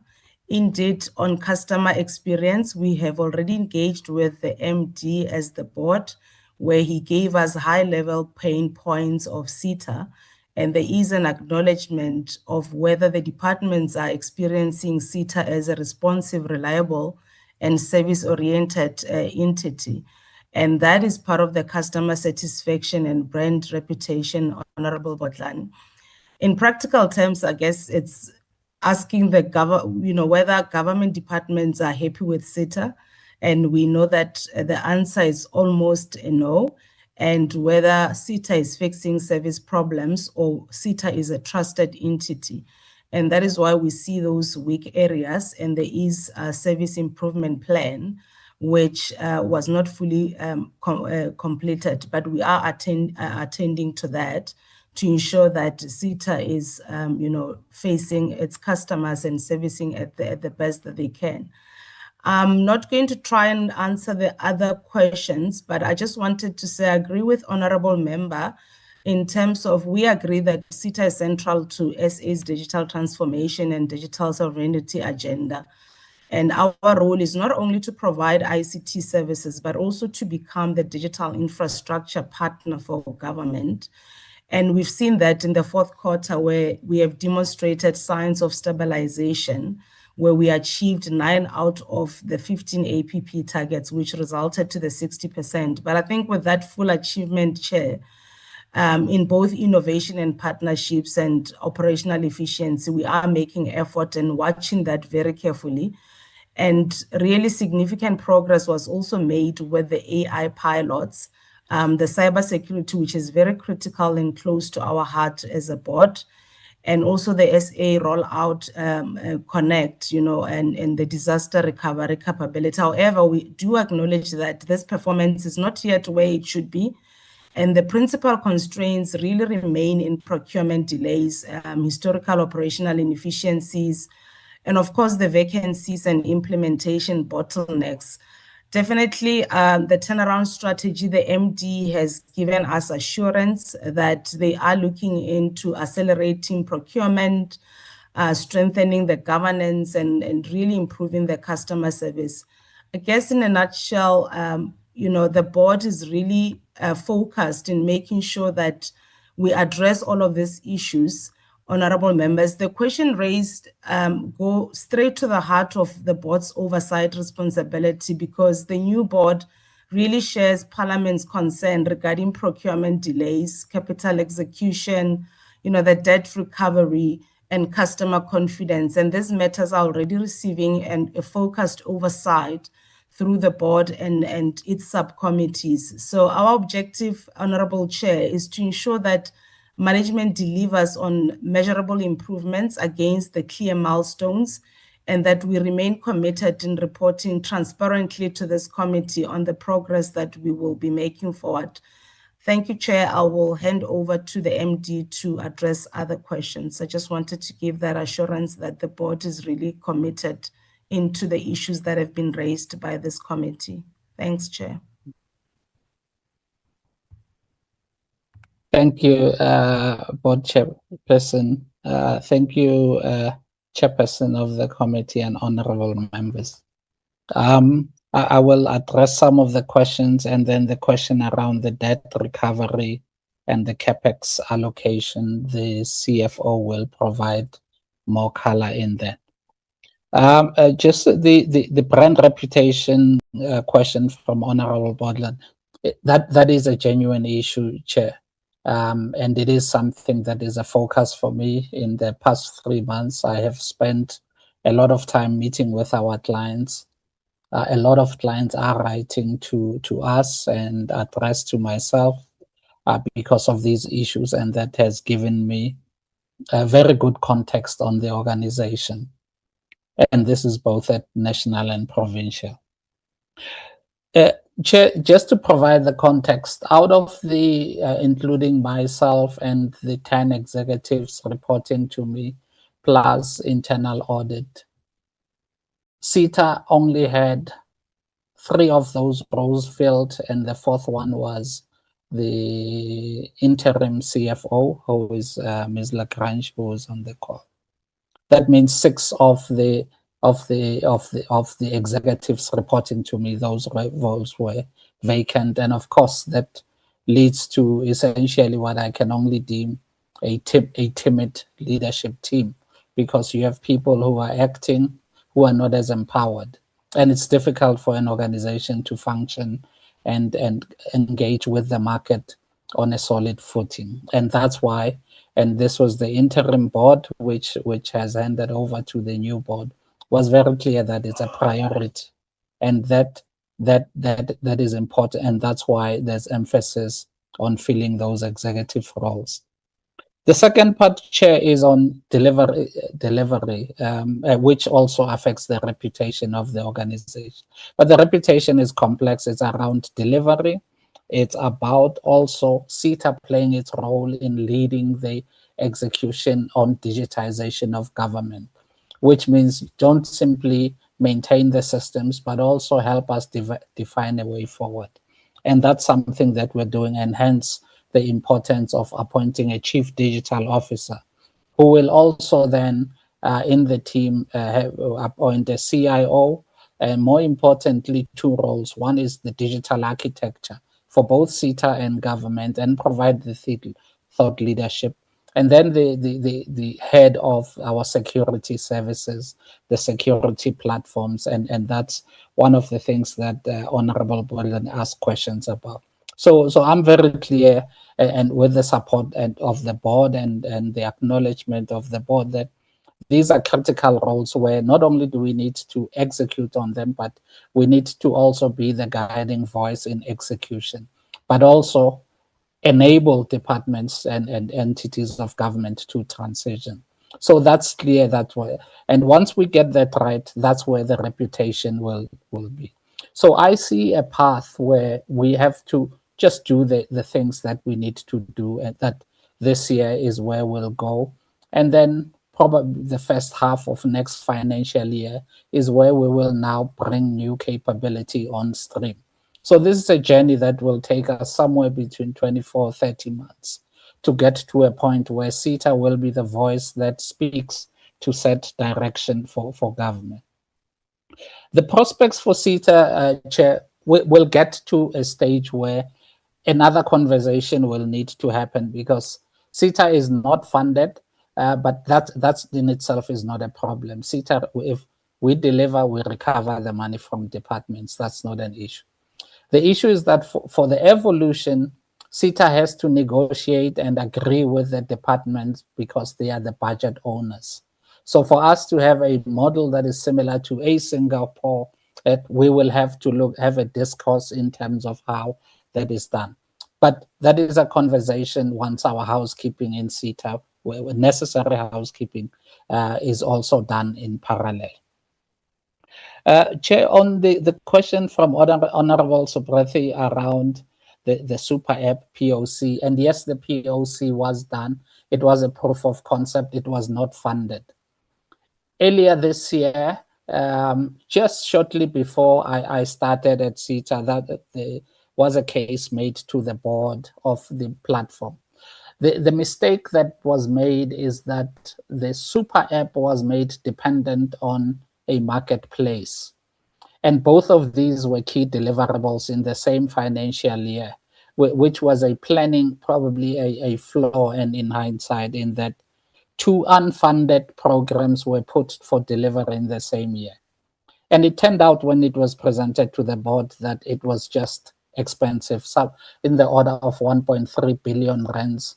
Now, we showed that SETA, we were just upwards of 200 million rands of profit. So committing 1.3 billion rand on an untested revenue model was essentially going to be betting the house out of an opportunity, and it was very risky. The board raised concerns, and when I joined, I also had concerns on that. So we are looking still at building the marketplace and also leveraging the MyMzansi app, and then finding a point of convergence to do that, Chair. So we are working on that. We still believe that the digitization, the marketplace, the supply chain automation, that is already in place, but the marketplace and the super app, that will be realized in slightly different form, but also with a less onerous investment. Lastly, Chair, the CapEx spend, the CFO mentioned something about allocation of capital. And that is something that we're going to do. A lot of our infrastructure needs to be renewed, and it's also part of our employee value proposition. So we're looking at that, executing on that for SETA, but also we're seeing that executing for SETA separate from executing for clients, we need to manage those 2 processes differently, and that was also one of the flaws there. So we have a handle on that, and we're working on that. Chair, in the interest of time, I'll hand over to the CFO to just give an update on the debt recovery. I think she touched on it on debtor days, but I'll allow her to just provide the full context. Thank you, Chair. Thank you, Honorable Chairperson, and thank you, MD.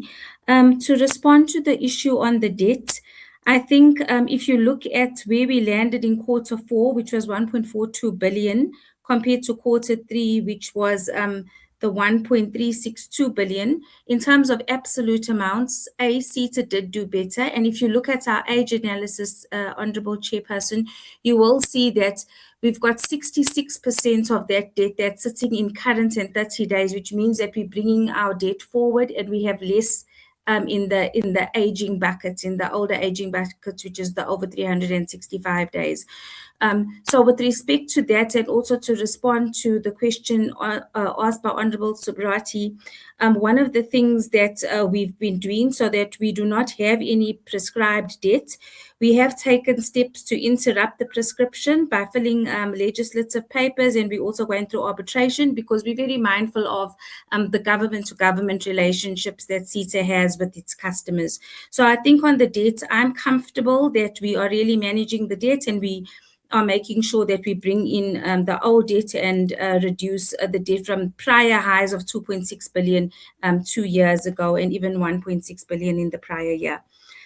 Also around that, we've got an accounts receivable policy, which we spoke about at the last meeting, and we're engaging with our customers on that.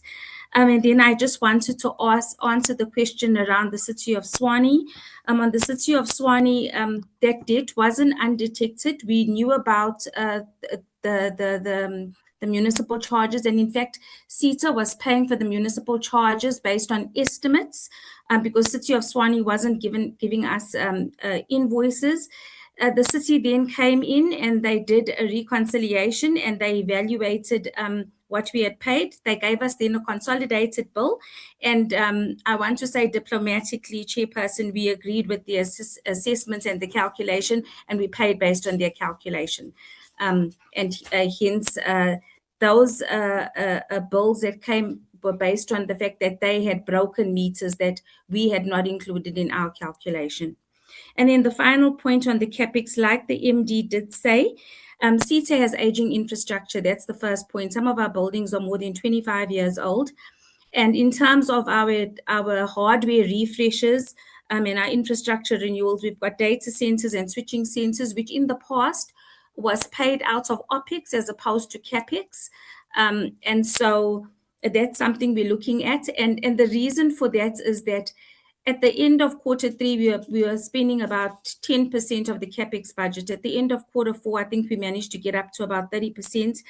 However, that's an area that we're going to have to improve because there was no rollover of the CapEx budget in the past. Now there is. And as a result of that, when one looks at business cases, you need to reevaluate in terms of what are the new technologies, are we correctly positioned for the next couple of years? And those considerations that together with the MD and a team we have called our project investment committee, we look at those decisions. So we will look to improve that as we do the infrastructure upgrades as well as the refreshment equipment refreshes in terms of data centers, switching centers, and our just general infrastructure and facilities.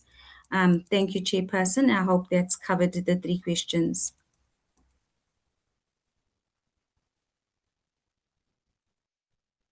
Thank you. Thank you very much. Any last words from you, DDG Shalembe? Mr. Lishope, I'm not sure if you used the opportunity, I could have missed it, whether you used the opportunity that you had wanted to speak to what I assume was aggregation or alternatively distribution of the multiple channels. Can I just check with you? Because I had stopped you initially. Yes, you're right, Chair. I had not addressed that part, so I can just update the committee on it. I think the DG wanted me to just update the committee on what the total number of channels are on digital platforms, as it was a question that was raised during the SABC presentation.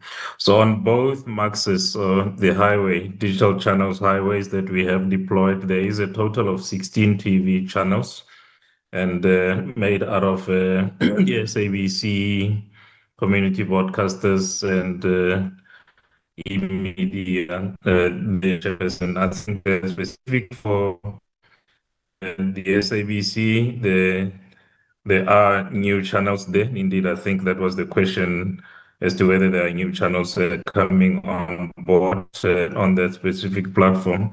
So the SABC has about SABC channels about 8. It's 1, 2, 3, education, anchor, Lehigh, and sports, and the 19 FM channels included in the platforms there.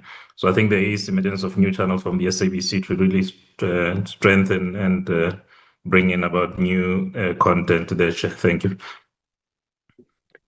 Thank you. Thank you very much. DGG Shelembe, can I assume you have been covered? I think I'm now bordering on abuse of the members. Are there any other items that you think remain unanswered?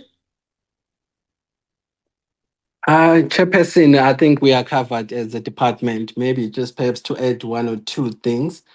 One being that in the APP of the department chairperson, we have a target relating to the review of the SETA business model, and we are hoping that that will help repurpose SETA and also put it on a better footing to deliver on its mandate. So that is a project that is being run by the department in consultation with SETA.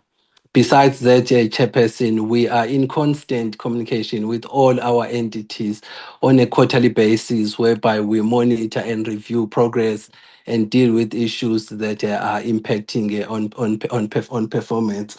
And in our strategic plan, again, we have a target which says by the end of the strategic plan period, all our entities need to be achieving at least 80% of their target, and we are assisting them then towards movement in that direction, Chairperson. So let me take this opportunity to thank the committee chairperson for the opportunity of the entities that appeared today and the department to come before the committee for ongoing oversight. We appreciate that very much, Chair. Thank you very much.